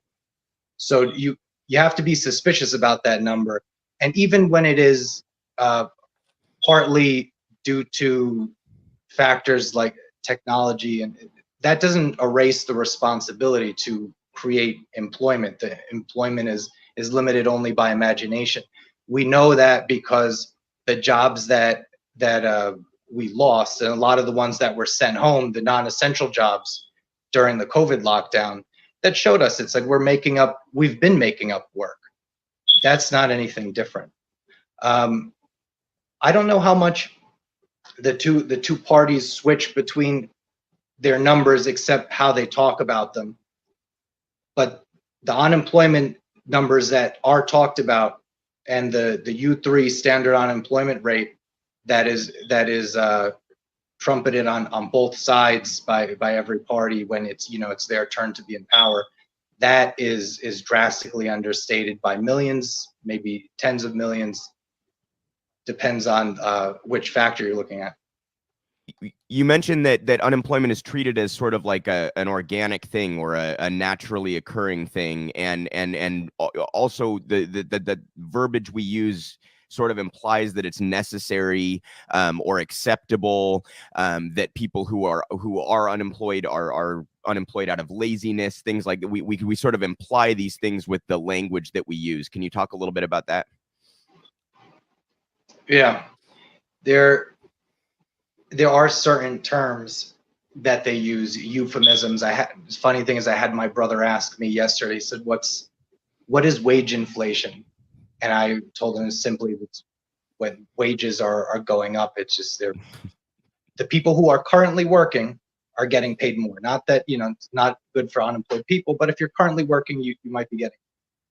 And he's asking because he's seeing it talked about negatively, because it's the one kind of inflation that is intolerable, and the Federal Reserve wants to adjust their rate policy on. Now, it didn't matter when they were inflating financial assets, but wage inflation, they have to move on. So then there's also other euphemisms like structural unemployment or discouraged workers. Both of these words are ways to make it sound like it's naturally occurring. As a matter of fact, structural unemployment is a function of the, it's a part of the natural unemployment rate, which is what is natural about unemployment when you introduce unemployment to the system. Mm-hmm. Yeah, absolutely. One other thing I want to get to here, you mentioned the Biden's use of Moody's analytics to predict that they would create a 1.5 million jobs per year for a decade, and how that kind of undercuts their own unemployment claims in a way. Can you just go ahead and talk about that a little bit? Yeah, if you believe that, and I don't at all. I don't believe that that amount of jobs are being added, which isn't even the point of this. But if they're going to add with this infrastructure bill 1.5 million jobs per year on average, and we only have 6 million people out of work right now, then he's solving unemployment in a couple years. Who believes that? It's like you at some point, your intuition has to tip you off to start investigating these numbers, and I think that should trigger people. Yeah, absolutely. Absolutely. You can't have 6 million unemployed and say that you're going to employ another 15 million in 10 years. Yeah, that is just something else. So to close things out here, I did want to read the last paragraph that Tom wrote. I think this was just a really fantastic way to sum things up, and he got into inflation a little bit too, which we've talked about a lot. Says no single measure of our job market can ever tell the entire story, but the standard unemployment rate has little utility because it is so exclusionary. Understanding the practical effects government spending has on the job market provides a way to fight back. There has been widespread misinformation blaming government spending and a tight job market for the recent inflation in some sectors of the economy. Clearly, these are supply issues, which are commonly reported with video of freighters waiting to dock in a line stretching to the horizon. In response to inflation fear-mongering, Professor Fadl Kaboub, president of the Global Institute for Sustainable Prosperity, recommends targeted spending. He explains inflation as predatory pricing. This is supported by a sudden and recent increase in corporate profits. Increasing government spending is only counterintuitive at first glance. When thinking of spending in terms of investment, $1 of productive value can become $2. If this were not true, there would be no private business and no financial markets. Well-targeted spending can expand productive capacity in areas of the economy that would otherwise see shortages, and new production would create competitive jobs. With fear of inflation assuaged, workers can confidently reject the new normal high unemployment policy. I thought that was just a great way to sum things up there, Tom. Really fantastic piece. Really want to encourage the audience to go to realprogressives.org for more work from Tom and our other excellent writers. Thank you so much for taking the time to join and discuss your article. Thanks a lot, Luke. It was a pleasure. big thanks to both Jonathan and Tom. Excellent pieces. Encourage everybody to go check out their work, follow them, and follow all of our wonderful writers at realprogressives.org. I also just want to give a quick little feeler for anyone who may be interested in writing or know somebody who's interested in writing. We are looking for some more writers to add to the team. So please get in touch with us if that's something that you or someone you know may be interested in doing. We're always trying to increase our content and give you guys as much to digest as possible. So just a quick feeler if anybody is interested.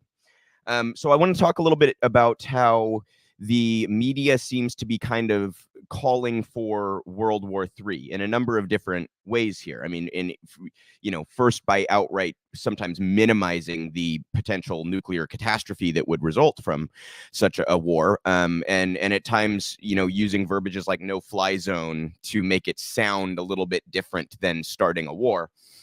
We've covered this before, but if you don't recognize how a no-fly zone starts a war, it's because to enforce the no-fly zone, you have to shoot down Russian planes. If that's not going to start a war, I don't know what would.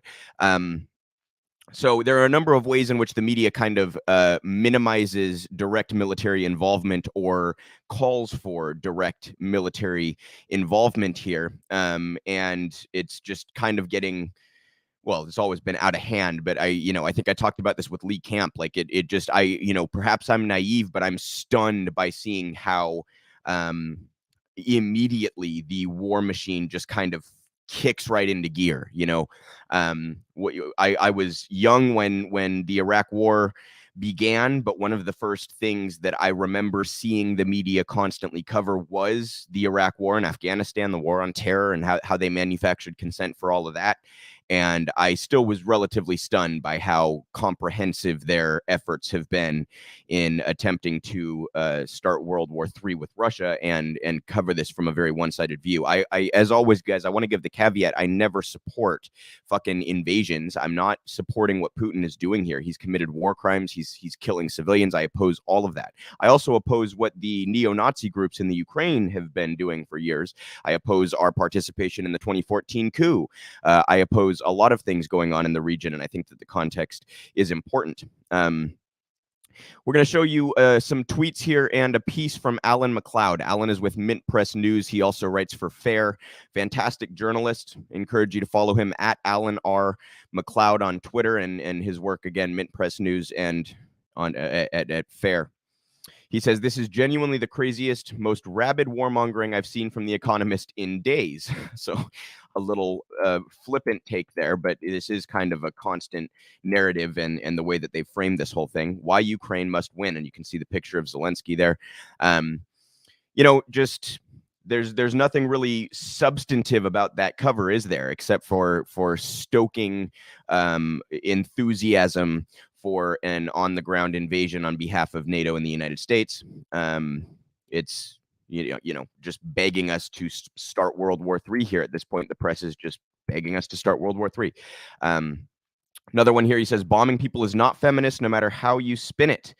Why we as feminists must lobby for air defense for Ukraine. Unbelievable.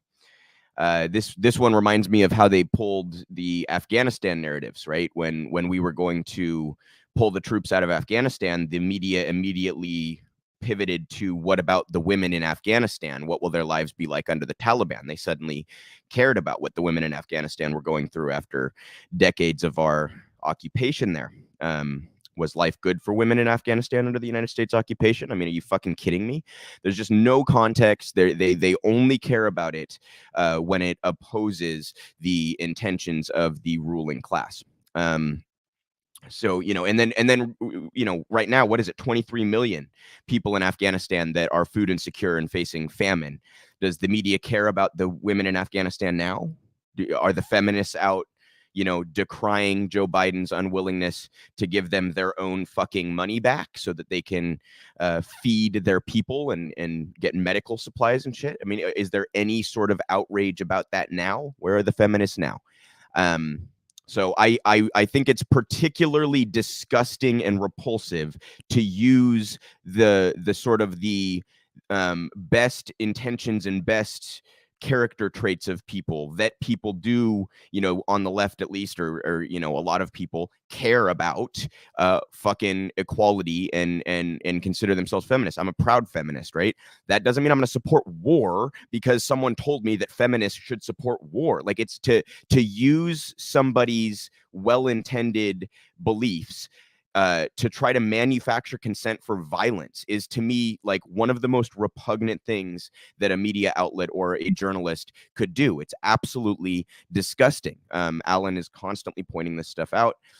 He has another one here. He says, a perfect example of how different media outlets frame the same story. In one, militants are killed in a clash. In the other, soldiers occupying stolen land stop medics treating men dying from their attack.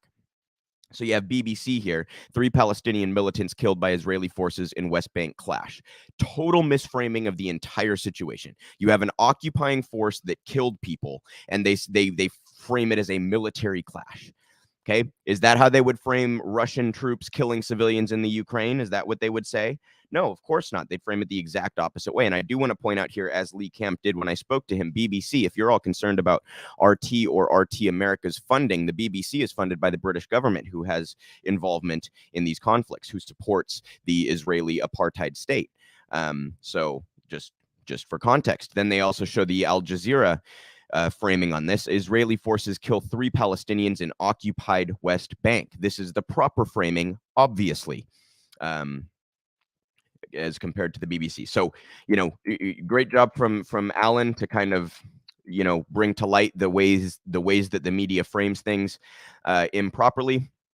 And we have an article here. This is also by Alan. This is in Fair. Humanitarian Imperialism: How Corporate Media Sell Regime Change, Intervention, and War to Progressive Audiences.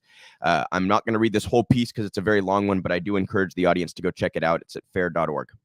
Aversion to military intervention has been the default position of the left for at least half a century, certainly since the huge protests against the Vietnam War. Washington planners lamented the development of the so-called Vietnam Syndrome, a widespread progressive hostility towards U.S. interventions, invasions, bombings, coups, or economic warfare around the world. A 2018 study found the public still infected, with over 2/3 in support of limiting military actions overseas, including 78% of Democratic voters.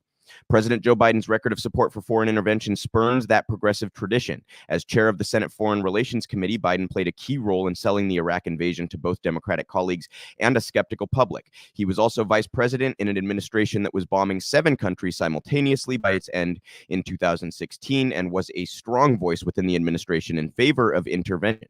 He cites there that last claim. Worse, many of Biden's cabinet picks have alarmed anti-war and human rights activists.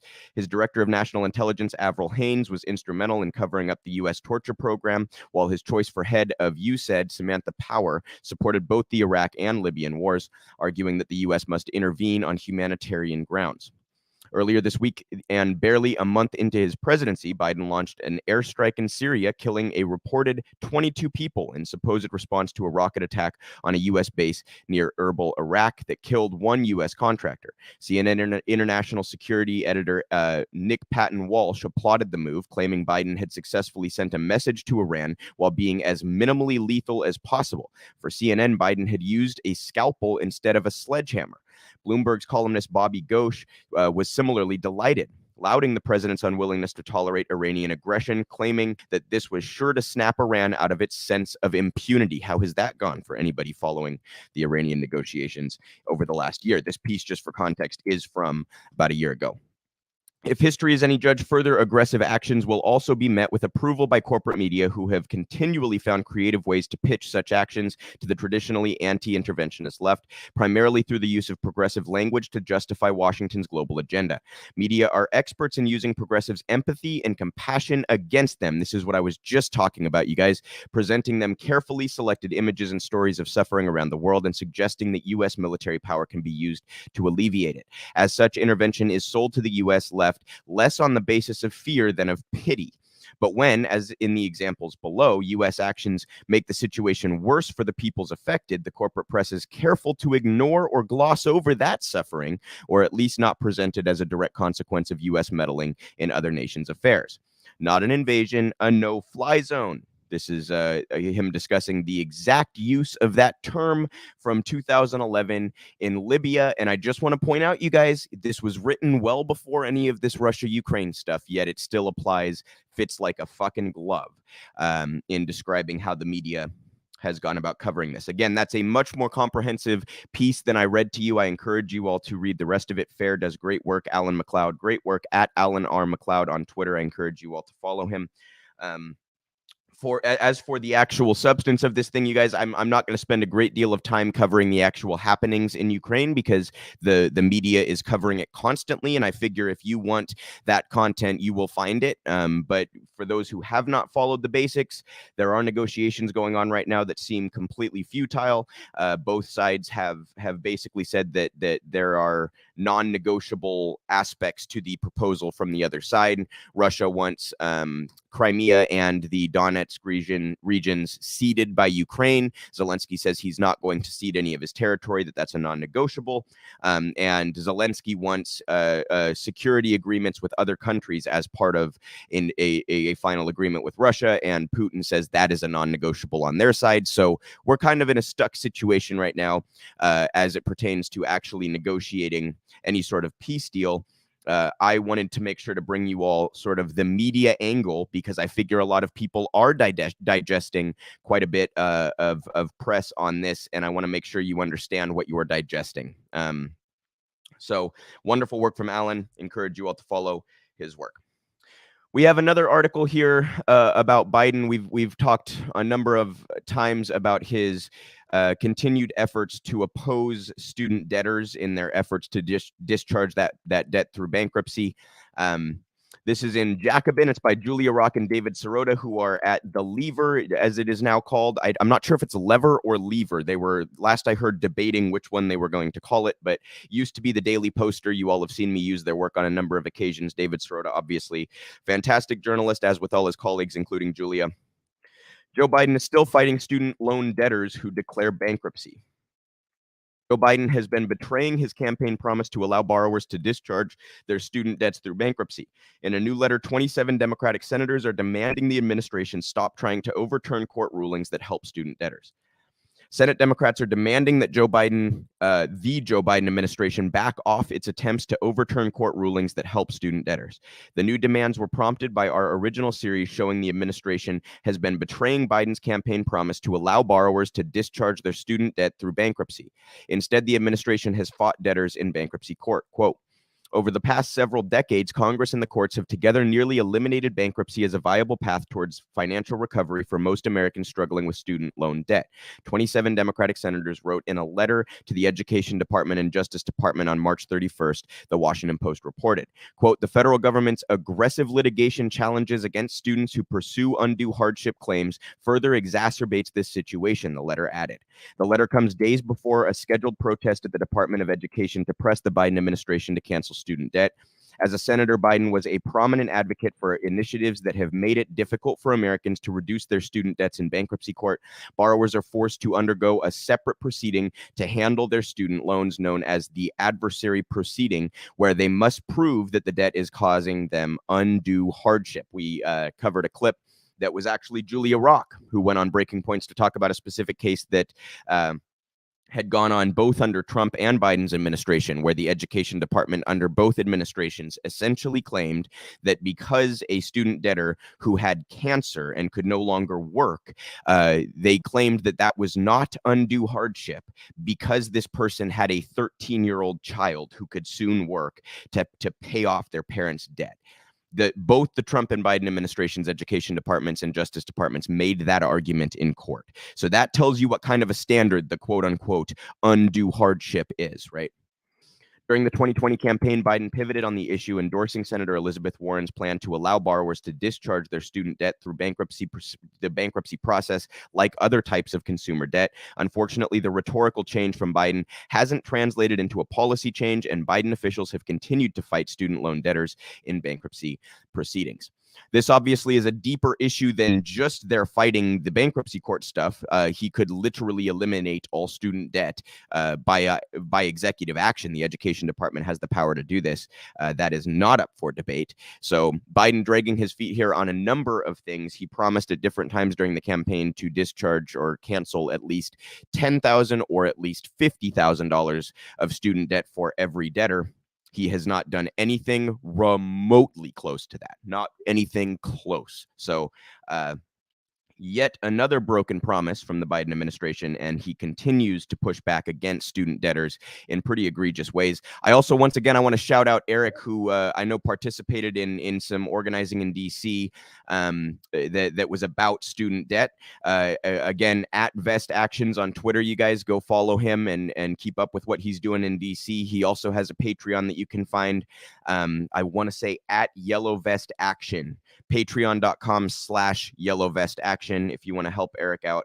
And also follow Afeni, who's at Red is Ari on Twitter. She was the one or one of the people who participated in organizing that event. Want to make sure to mention that while we were on the topic of student debt. I mentioned the lever being, or the lever being, the new branding for the Daily Poster. We have a piece by them about Wall Street here. This is by Matthew Cunningham Cook. Wall Street may reap billions from New York Dems reversal. City Comptroller Brad Lander, pledged to disentangle retirement funds from risky private equity and fossil fuel investments, but now he's pushing to do the opposite. As the Biden administration warns that workers' retirement funds may be getting fleeced by hedge funds and private equity firms, a top Democrat is reversing his own criticism of such investments and requesting authority to funnel billions of dollars of retiree savings to the private equity moguls. If that happens, it could mean $500 million of additional annual fees for a private equity industry that has produced some of the wealthiest people on the planet. The push from New York City Comptroller Brad Lander, which is tied to the state budget's impending April 1st deadline, comes as the pension system's existing alternative investments have delivered what critics say are subpar returns for retirees.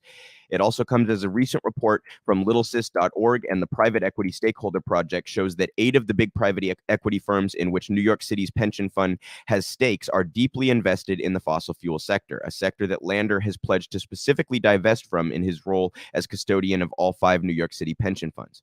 Bloomberg reported last year that Lander said he recently sat down with BlackRock Inc. Vice Chairman Matt Mallow to talk about how 3 of the city's pension funds can actively divest from fossil fuels in both public funds as well as private equity and hedge fund investments. But now Lander seems to be doing the opposite, frustrating those who believe the city's pension funds had been moving in the right direction in terms of responsible investments.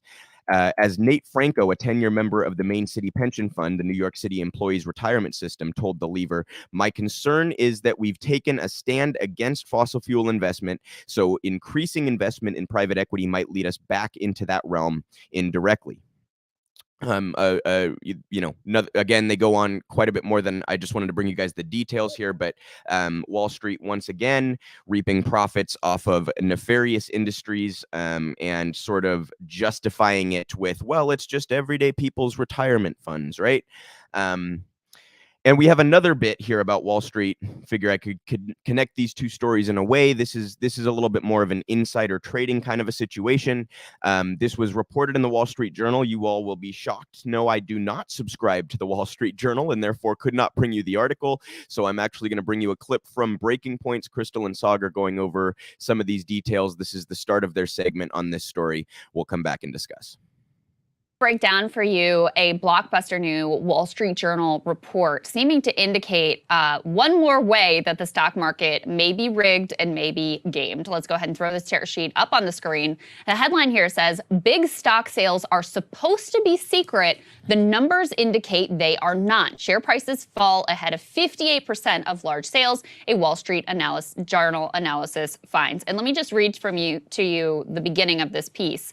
They say, for years, something strange kept happening on Wall Street. Before a big shareholder could carry out plans to sell a slug of stock, the price dropped. It was as if other investors knew what was coming. These transactions, known as block trades, are supposed to be a secret between the selling shareholders and the investment banks they hire to execute the trades. But a Wall Street Journal analysis of nearly 400 such trades over 3 years indicates that information about the sales routinely leaks out ahead of time, a potentially illegal practice that costs those sellers millions of dollars and benefits banks and their hedge fund clients. So basically the allegation here is that when you have a large holder of these shares and they're about to get rid of them, they contract with investment banks to execute those trades, which are called block trades. Now, it's supposed to be a secret because obviously if you know that this big trade is coming, then you can front run it and get ahead of it, and you can sell off before they have an opportunity to and lock in a higher price. By doing that, you're of course driving the price down and making it so that their position is worse off by the time that these trades actually execute. And so what the Wall Street Journal found is sort of by an indirect analysis, they saw that routinely in 58% of the trades, the price would drop just before the trade hit. So the insinuation here, which is being investigated, by the way, by federal investigators, is that they are tipping off favored clients to get ahead of the curve. And by the way, oftentimes the people who are executing, who are involved in these block trades, a lot of times we're talking about pension funds. We're talking about, the retirement savings of teachers and firefighters, et cetera. But even if it's, a more nefarious as somebody that isn't so sympathetic, this is just straight up cheating.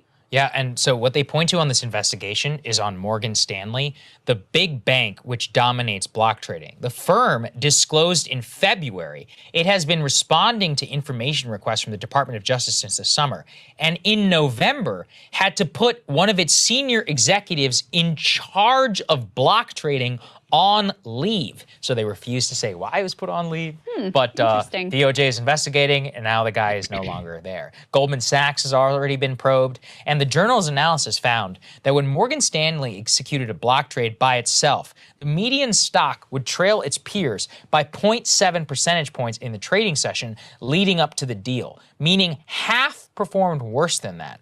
That was the worst record of any of the big banks that are major players in block trading. The median for Credit Suisse was 0.4, and the median for Goldman and Barclays roughly matched the market. But across all banks, it still lags by 0.2%. So if you put that all together, it's very clear that something is happening. And look, I'm just a guy from the outside who reads, but the very basics of a Wall Street movie or any of these other fictions, which are obviously based within some deeper truths, is when you have access to inside information, if you could trade on that inside information, it's worth a whole lot of money.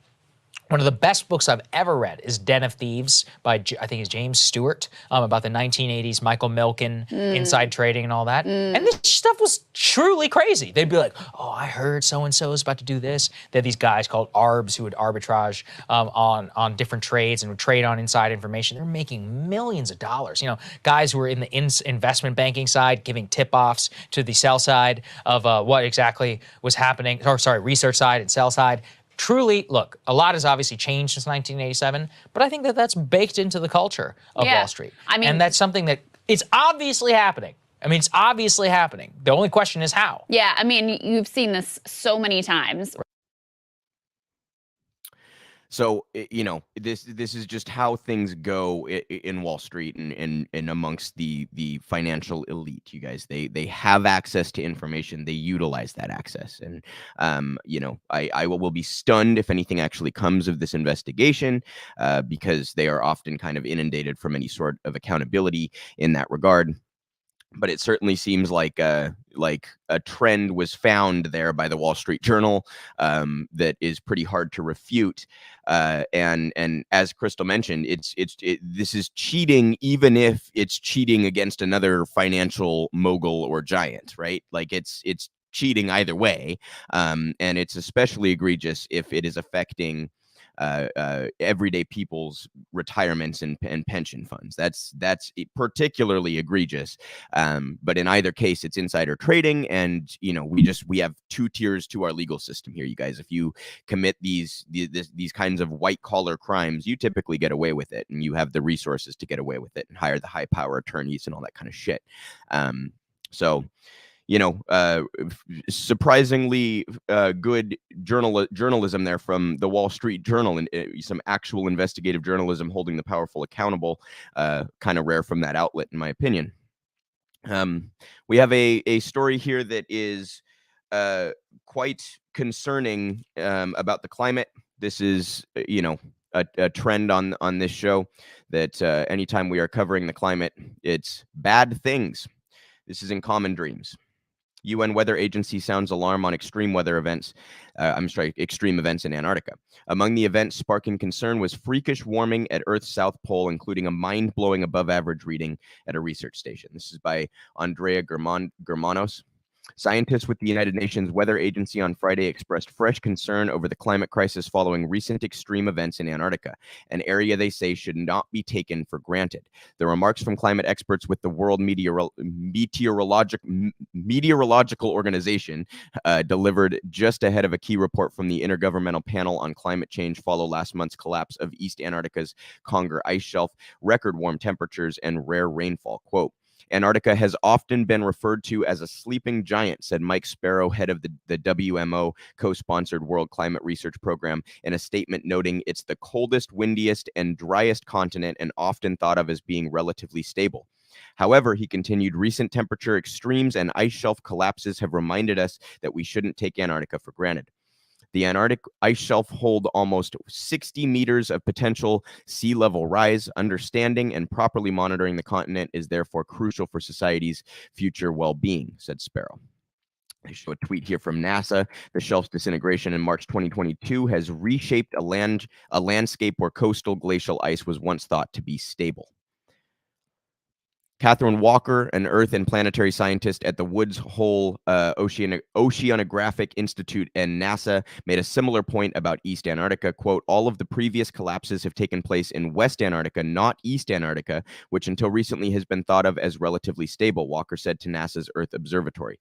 This is something like a dress rehearsal for what we could expect from other more massive ice shelves if they continue to melt and destabilize, she said.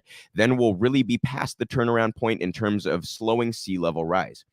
The unprecedented high temperatures that hit the region last month were the result of an atmospheric river that originated near southeast Australia and spread warmth-trapping clouds and moisture well inland across East Antarctica, as meteorologist Bob Henson wrote at Yale Climate Connections. It was, in fact, freakish warming at Earth's South Pole, as he put it. So if you guys didn't see, we had the instances of record temperatures at both poles here recently, and this just continues the trend. We talked about the Thwaites Glacier, the so-called Doomsday Glacier that is potentially going to break off here in the next handful of years.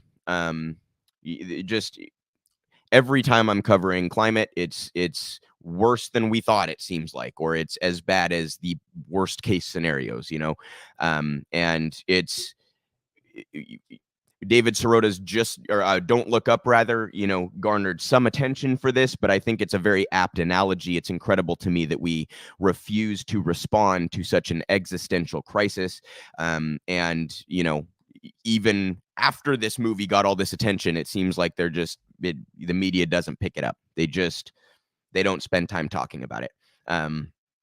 David did an interview on MSNBC, and he kind of made the point, we hear every single day about the happenings on Capitol Hill. Right now, we hear every single day, all day long about Ukraine. We had to sit here and suffer through days and days of the Will Smith slap, for fucking Christ's sake, but the media can't be bothered to talk about a literal existential crisis to our environment. I mean, it's what do you even say? I cannot condemn it strongly enough. I do not, I don't have the vocabulary to properly express my contempt for the media on this one.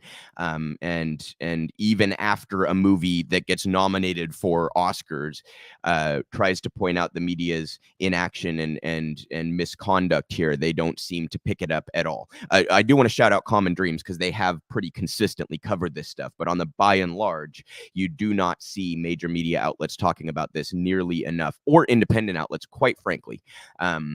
So, I say this every time I cover it. What does any other issue matter, you guys, if we don't have a fucking habitable planet? What does any other issue matter if we can't get this one taken care of?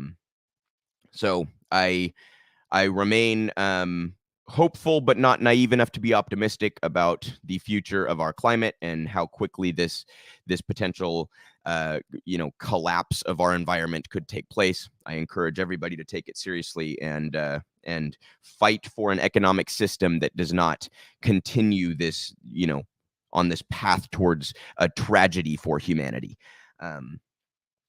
So I want to show you guys a clip here. I mentioned earlier Dr. Fadl Kaboub talking about his proposal for what he calls a layer cake, a progressive policy layer cake. This was from the summits that we participated in a couple weeks ago with March for Medicare for All.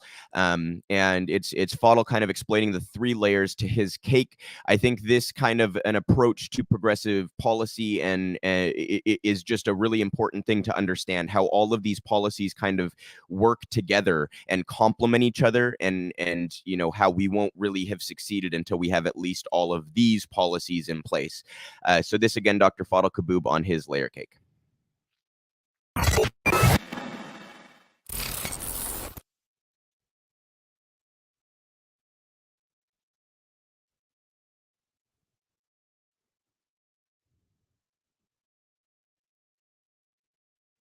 Hi, my name is Fadl Kaboub, and it's my pleasure to contribute this short video to this wonderful event. My purpose today is to simply provide an economic policy framework, modern monetary theory, to explain how we pay for all the major national priorities, not just a healthcare system, but a federal job guarantee, universal public services of all kinds.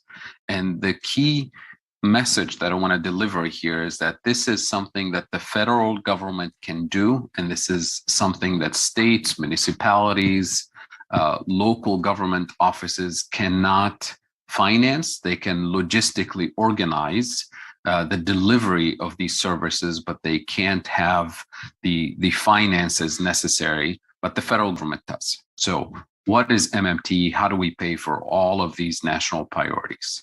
And the starting point here is that we can afford all of these national priorities. And I always want to think of these national priorities that we can afford in the US. We can pay for all these things without bankrupting the country, without causing inflation, without any of the scaremongering, fear-mongering that you frequently hear about Medicare for All or any of these universal services.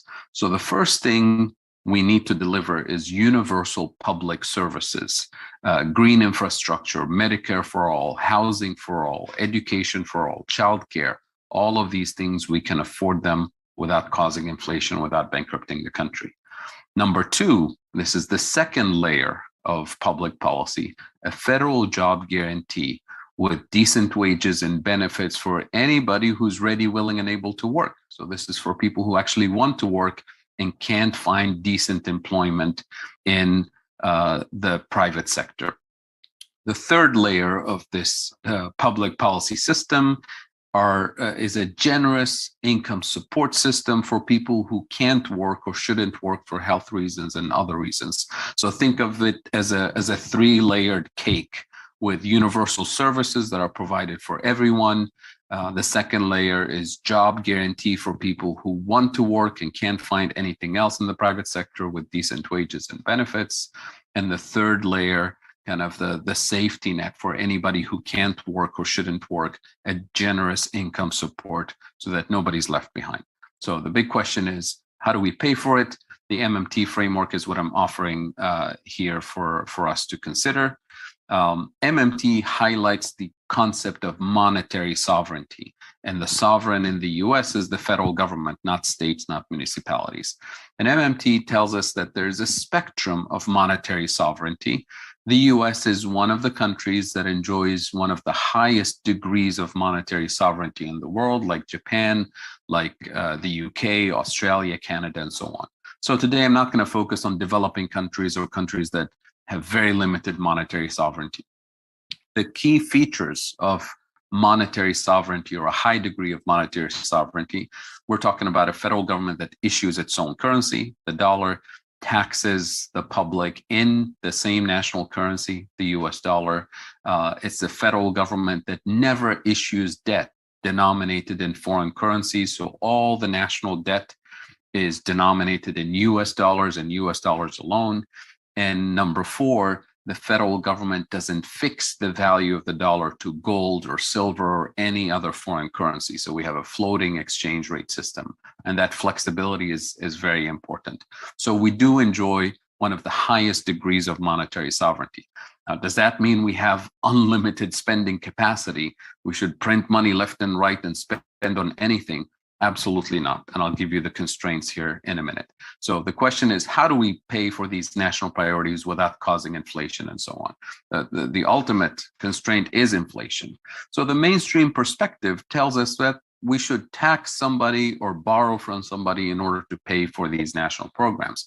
And once you're constrained by tax revenues and borrowing capacity, you've already canceled half your national priorities, because you're not going to be able to generate enough tax revenues to prepay for all of these services, which is what states and municipalities must do. But the federal government has this additional spending capacity, that bright yellow space. That's not infinite, but it's much larger than what most people think. And it's constrained by that red bar. The risk of inflation is what really limits how much the federal government can spend. So the big question for us becomes, what determines the risk of inflation? And for me, it's 2 things. The risk of inflation is determined by, number 1, the productive capacity available to us, the logistics, the supply chains constraints. All of that tells us that if we hit that limit and the government decides to spend more, then we will have inflation. The good news about this risk of inflation is that productive capacity is producible. We can hire millions of people to expand our productive capacity. And when we do that, we push the risk of inflation further and further out, and we increase that bright yellow space, and as a result have additional spending capacity. But that's only one side of the equation. The other side of the inflation risk is what I call abusive market power or price setting behavior. And here, think of your large corporations that dominate key markets in the economy. They raise prices simply because they can. Think of Wall Street, think of Big Pharma, think of your telecoms, think of price setters during the pandemic that we're seeing right now, oil and gas companies and so on. And that kind of inflation risk is not going to go away by spending less and not having Medicare for all and not having childcare for all.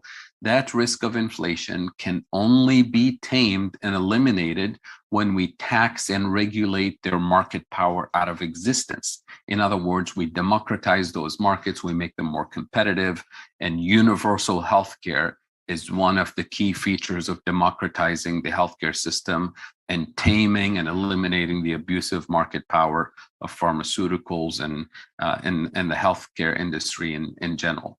So once we know what to target in terms of where the lack of productive capacity is, where the abusive market power is, then we turn to our elected officials, the 535 people we sent to Washington, D.C.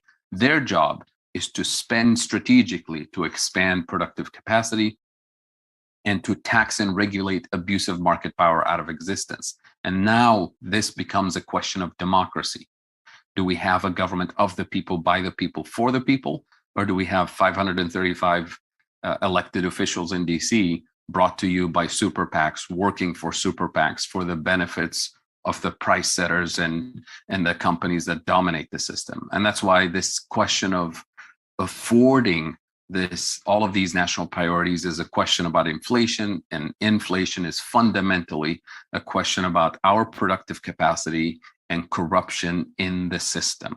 And now we can call their bluff when they say we can't afford it. So this is the paradigm shift that MMT provides for completely shifting the conversation at the national level about all the things that we can afford. So to conclude here, we're facing a systemic crisis on multiple levels. We have a climate change crisis, inequality, poverty, socioeconomic exclusion, and injustice. And all of these crises call for bold and urgent policy action. The problem is that these gradualist and incrementalist policies that we've been pursuing are too weak, too slow, too expensive and ineffective. They don't even work, both at the state and local level and at the national level. So bolder, more radical, transformative policies are possible, desirable, and affordable. And with that, I'm happy to answer any questions via social media or some other format.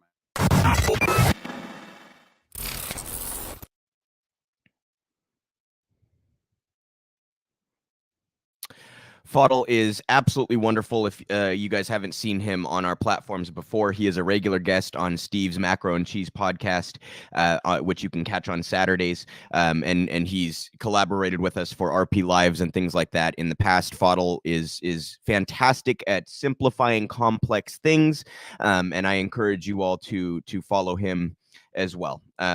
So it's really that clip, I think, made clear why it is so important to have the money story right and understand at least the rudimentary MMT principles when you go about evaluating policy prescriptions. And Fadl did a fantastic job there of tying his progressive policy layer cake to the MMT principles. So he also talks a lot about inflation, and that is something that has been, I think, very misrepresented by a lot of the media. And, he clears up some of those issues. That's, in fact, what the RP Live that he did for us was about. So Fadl is fantastic. I encourage you all to look into his work at the Global Institute for Sustainable Prosperity. So we have a story here about Ginny Thomas, who is Clarence Thomas's Supreme Court Justice Clarence Thomas's wife.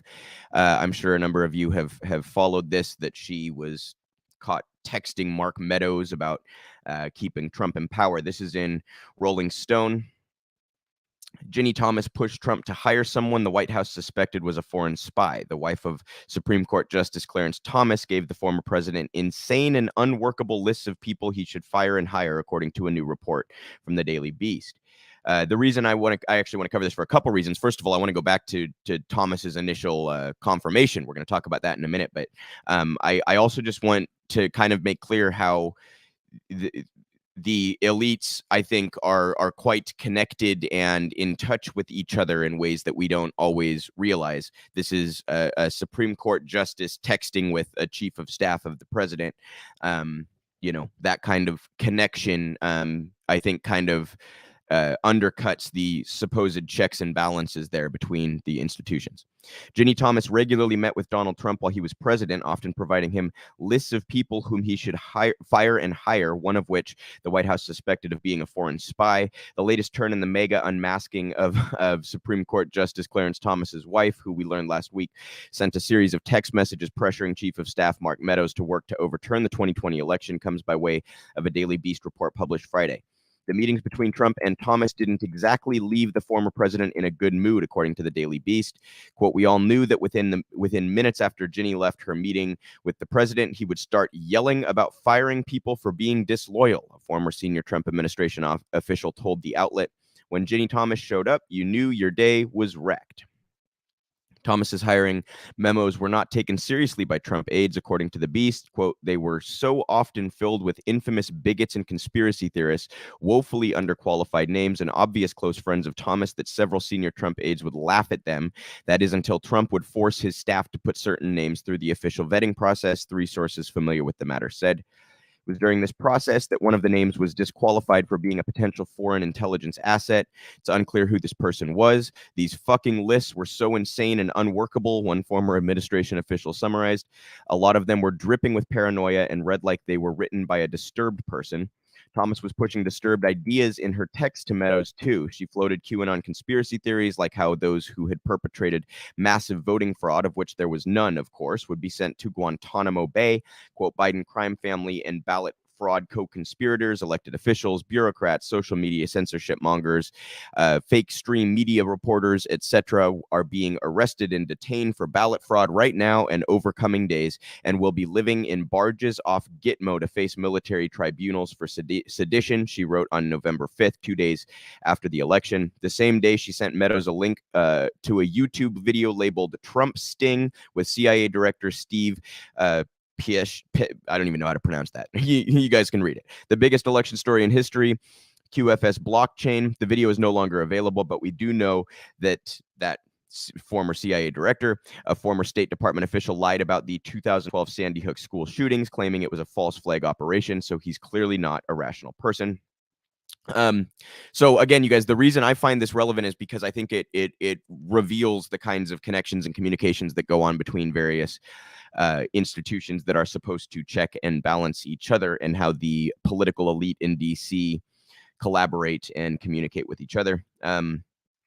And I also did want to mention, I'm sure a number of you know this, but I saw that clip. I'm sure a number of you saw this too. I shared it. Nancy Pelosi basically was asked, do you think that Clarence Thomas should step down over his wife's conduct here? And Nancy Pelosi said, I'm the wrong person to ask because I don't think he should have been appointed in the first place. I guess even a broken clock is right twice a day on that one, right?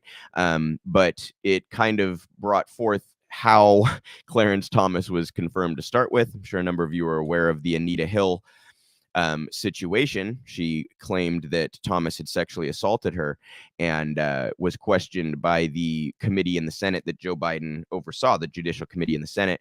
Joe Biden was then the chair of that committee. So he oversaw the proceedings of confirming Clarence Thomas in, I want to say 90 or 91. And he was the one that ultimately cut the deal during the what's the process, the word I'm looking for, with Anita Hill. He was the one that cut the deal that ended up confirming Clarence Thomas.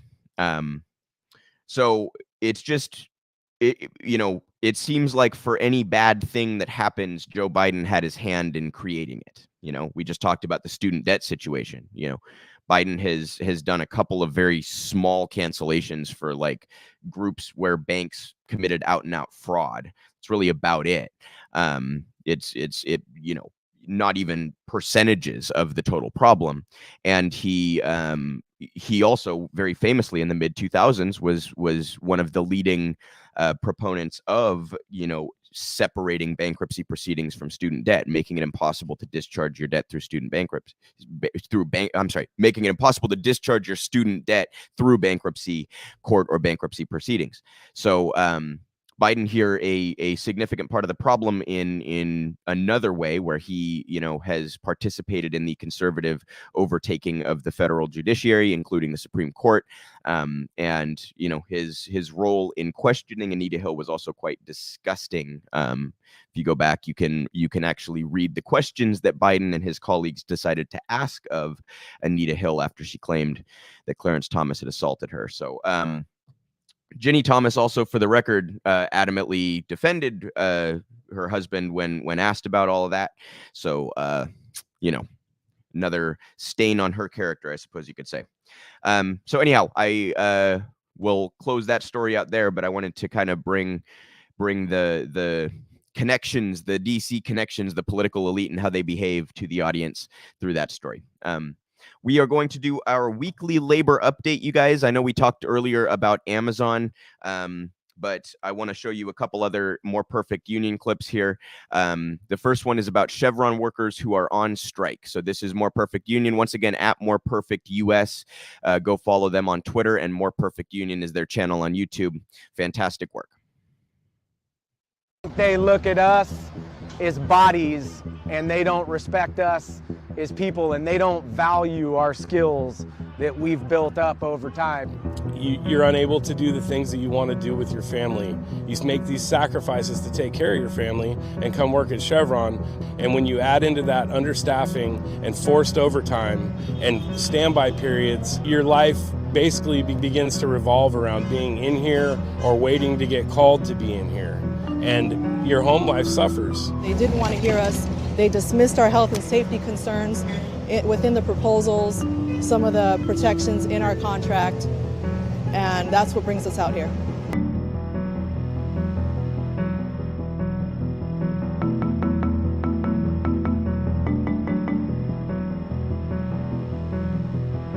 It's gotten to the point where we don't feel it's safe in there to operate right now, especially with the long hours, force outs, forced standbys. You essentially have no time for your family or personal life. You're always on the hook. They don't seem to care too much about us having a life outside of here, and they just keep pushing more and more and more to cancel your personal plans, cancel your vacations. Chevron just reported $15.6 billion profit, and they're refusing to move any or give our workers any kind of relief. The full year free cash flow was 25% higher than the best year we've ever seen before, including periods when oil was over $100. And that cash is flowing back to shareholders. We're not going to get rich out here. We're working people. We have dirt under our fingernails.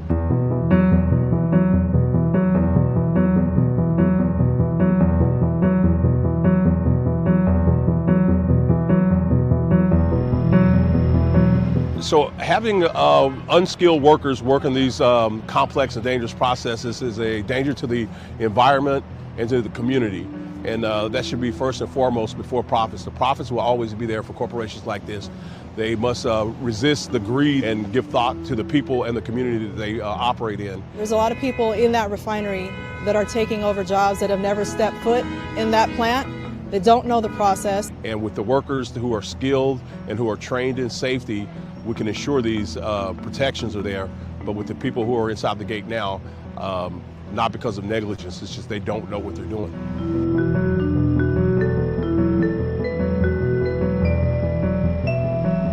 This job was once one of the better jobs of the Bay Area, and that's changed over the years.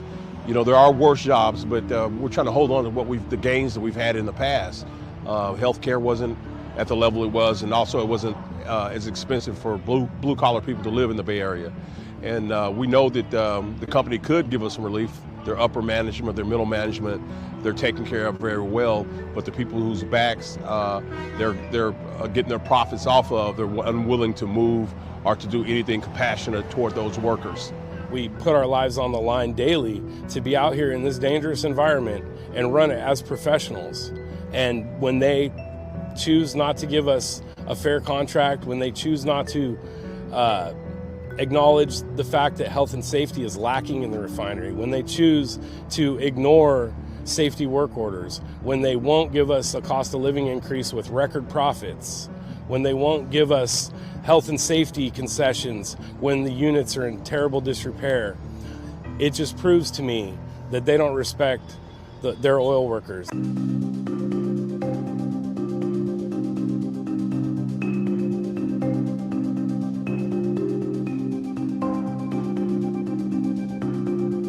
With the high cost of living in the Bay Area, it's rough for any blue-collar worker. And a lot of times these corporations will have these windfall profits, but refuse to take care of their workers. So what we've seen in the past few years is the raise that we've received be eaten up by way of inflation, cost of living in the Bay Area, and also health care.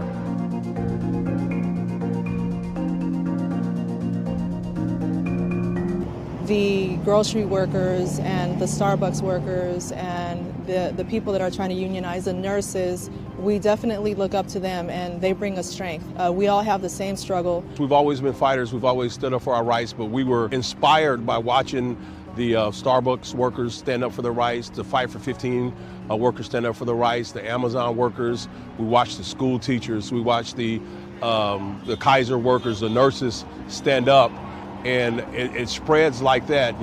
Other workers see that they don't have to take what corporate America is dishing out, and it emboldens you and it empowers you, and hopefully people watching us will also pick up the torch and continue to fight for their rights.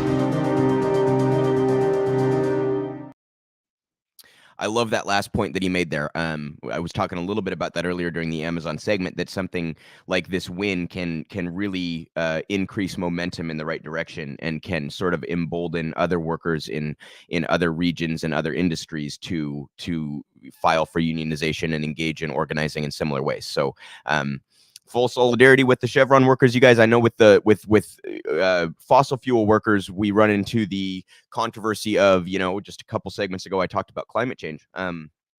That is not, we have to separate solidarity with working class people from the attempts to change our economy and our energy sector in ways that would be helpful to combat climate change, right? Those are two separate issues in this sense.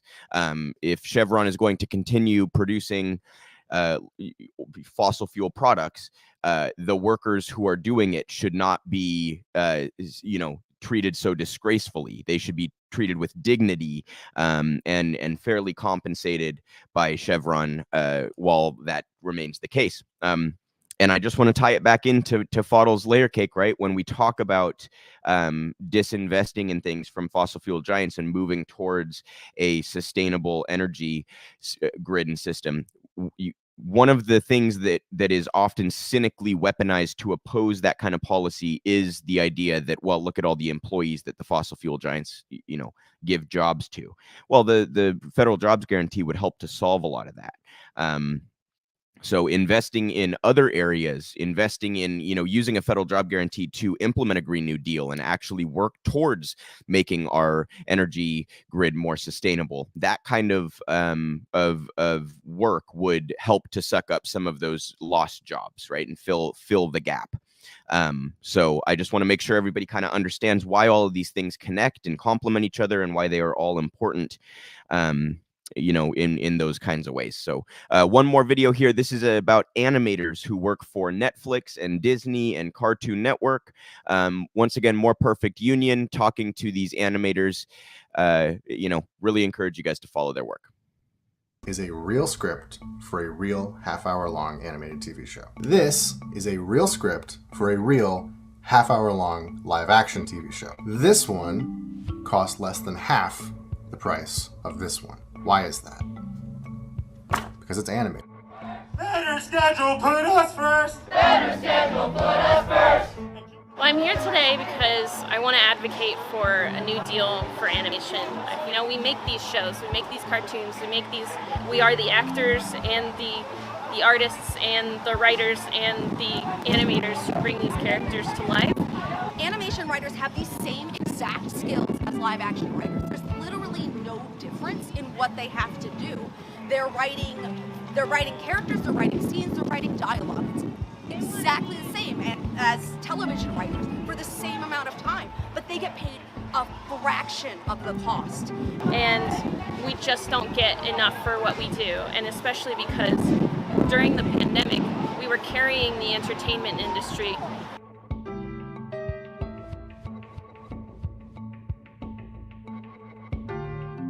Animation workers power this industry. They generate bucket loads, car loads, dump truck loads of money for the companies, and they deserve to be paid and receive benefits that reflect that.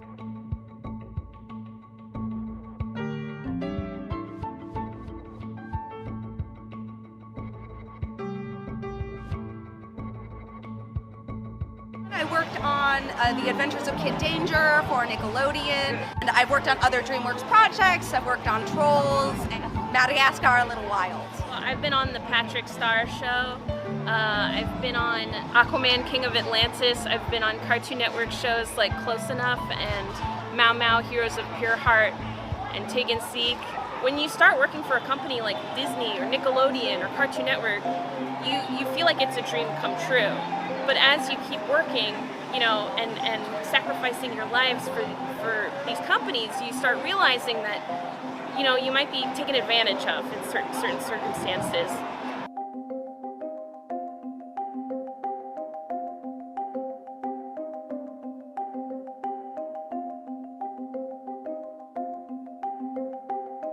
What exactly do we need in a new deal?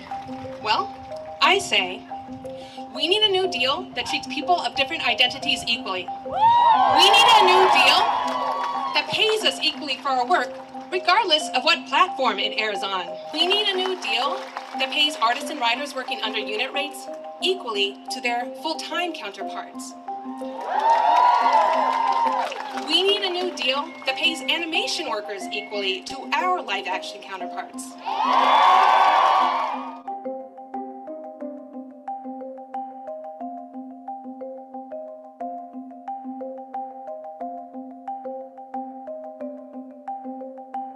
When IATSE did the strike authorization vote, so many animation guild workers jumped to attention, and they were ready to stand behind their brethren.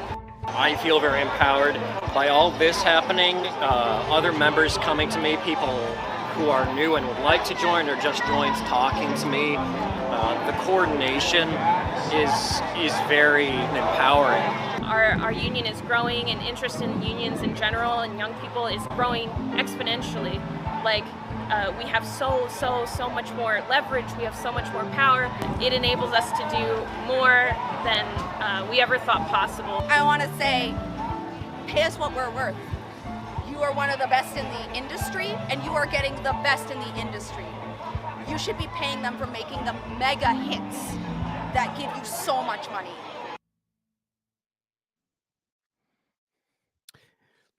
Another great video, and I stand in full solidarity with all of the animators and writers who are participating here. You know, I did not know this until More Perfect Union brought this to my attention, how undercompensated those in animation are. It does sort of follow once it's explained. But you know, for me, it's like overwhelming to see how consistently this movement is gaining momentum in all sorts of different industries. You guys, like, you look at the two that I just covered, from Chevron workers to animators at Disney and Netflix and Cartoon Network. I can't think of two very different jobs than those two jobs, and yet both are participating.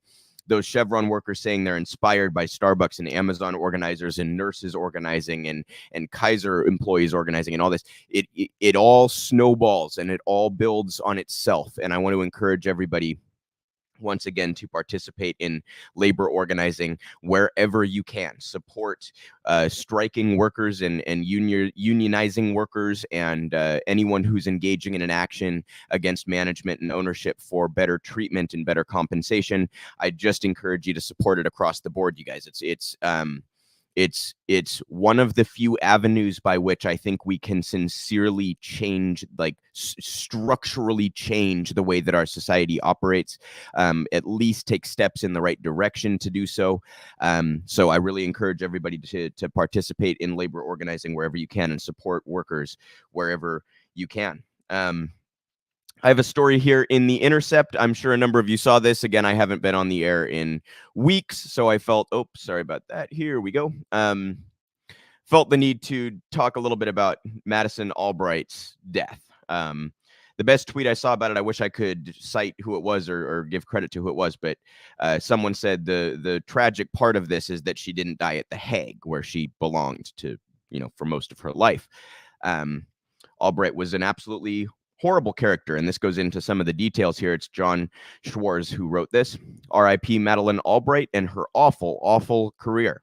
From setting the stage for the Iraq War to acting as a brand ambassador for a pyramid scheme, Clinton's Secretary of State did it all.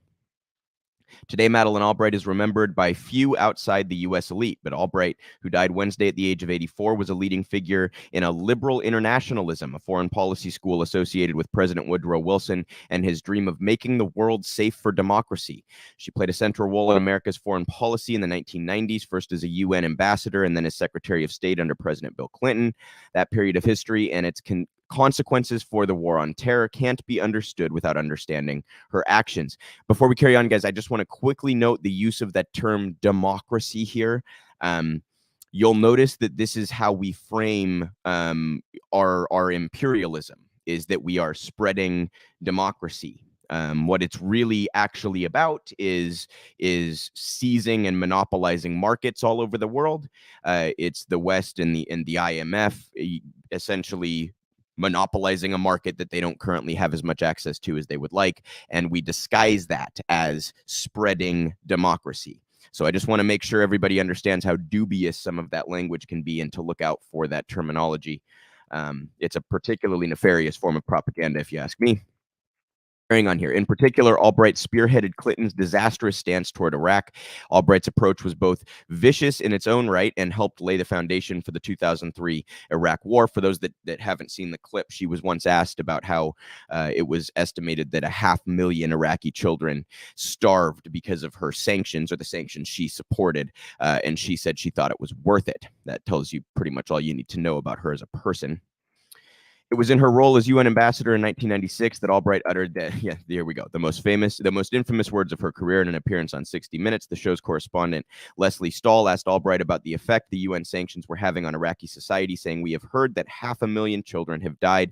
I mean, that's more children than died in Hiroshima. And, is the price worth it?" Albright responded with chilling equanimity, "I think this is a very hard choice, but we think the price is worth it."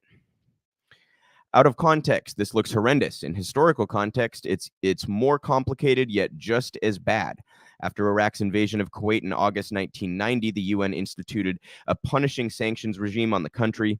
Iraq was pushed out of Kuwait during the Gulf War the next year. UN Security Council Resolution 687 then mandated that Iraq declare and accept the destruction of all aspects of its biological, chemical, and nuclear weapons programs.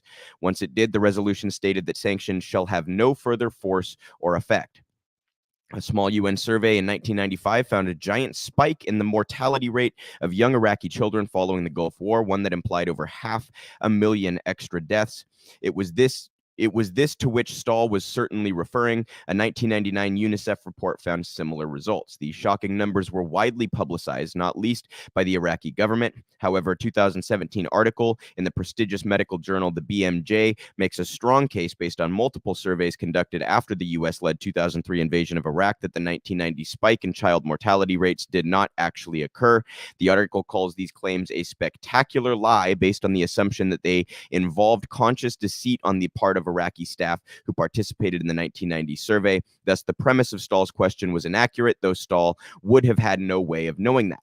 That's not the whole story, however. As the BMJ's article illustrates, the child mortality rate in Middle Eastern countries such as Jordan, Iran, Turkey, and Saudi Arabia fell precipitously from 1970 onward. In Iraq, it also fell, but then plateaued, especially after 1990. The rate in Iraq is now, the article explains, roughly twice that of the other countries. So understand what they're saying here, you guys. While the spike that was initially described may have been untrue or inaccurate, the rate at which the region was seeing child mortality drop was disrupted in Iraq by the sanctions. So the effect is essentially the same. And that part gets left out of the story. The complicated reality then is that the sanctions did have a brutal impact on Iraqi society. One familiar with the reality of 1990s Iraq knows it could hardly have been otherwise. The sanctions almost certainly did cause many children to die who would otherwise have lived, though probably not due to a large sustained increase in child mortality rate, but rather the fact that the rate did not continue to decline. So Albright can certainly be indicted for her depraved indifference to the effect of U.S. policies on Iraqi children, even if Stahl got the magnitude wrong. Albright did later apologize for her words in a way that made it clear she was sorry she'd accidentally revealed her sincere perspective, but what's even worse is the nature of what Albright believed was worth it. So I wanted to bring you guys kind of the nitty-gritty details on that quote, but it was the most infamous thing she ever said. And so, seemed worth kind of noting while the U.S. press kind of lauded her and celebrated her after her death, as they often do with these kinds of characters. The reality of the situation is pretty much the exact opposite of how it's portrayed. And I just want to put that in perspective of how Putin and his war crimes are covered in the Western press, while we cover up for Madison Albright, her colleagues' crimes as well. So, it's worth understanding how systemic these problems are and how consistent the barbarity of the United States is when it comes to their foreign policy. So with that, you guys, I will call it a show. Once again, want to encourage everybody to go to realprogressives.org if you can help us out, or if you'd like to see more of our content. We are a nonprofit, and we appreciate any donations. Huge shout out to Jonathan and Tom for taking the time to join and discuss their articles. And also want to once again shout out Eric Kessner, who's out there in DC at Vest Actions, patreon.com/Yellow Vest Action if you want to help him out.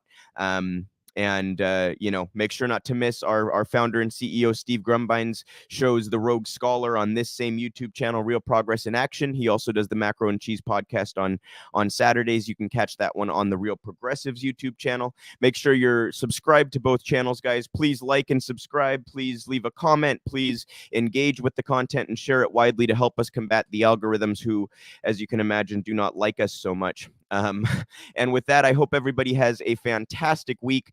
I will see you all next Sunday at the regular time, 5 Eastern, 2 Pacific.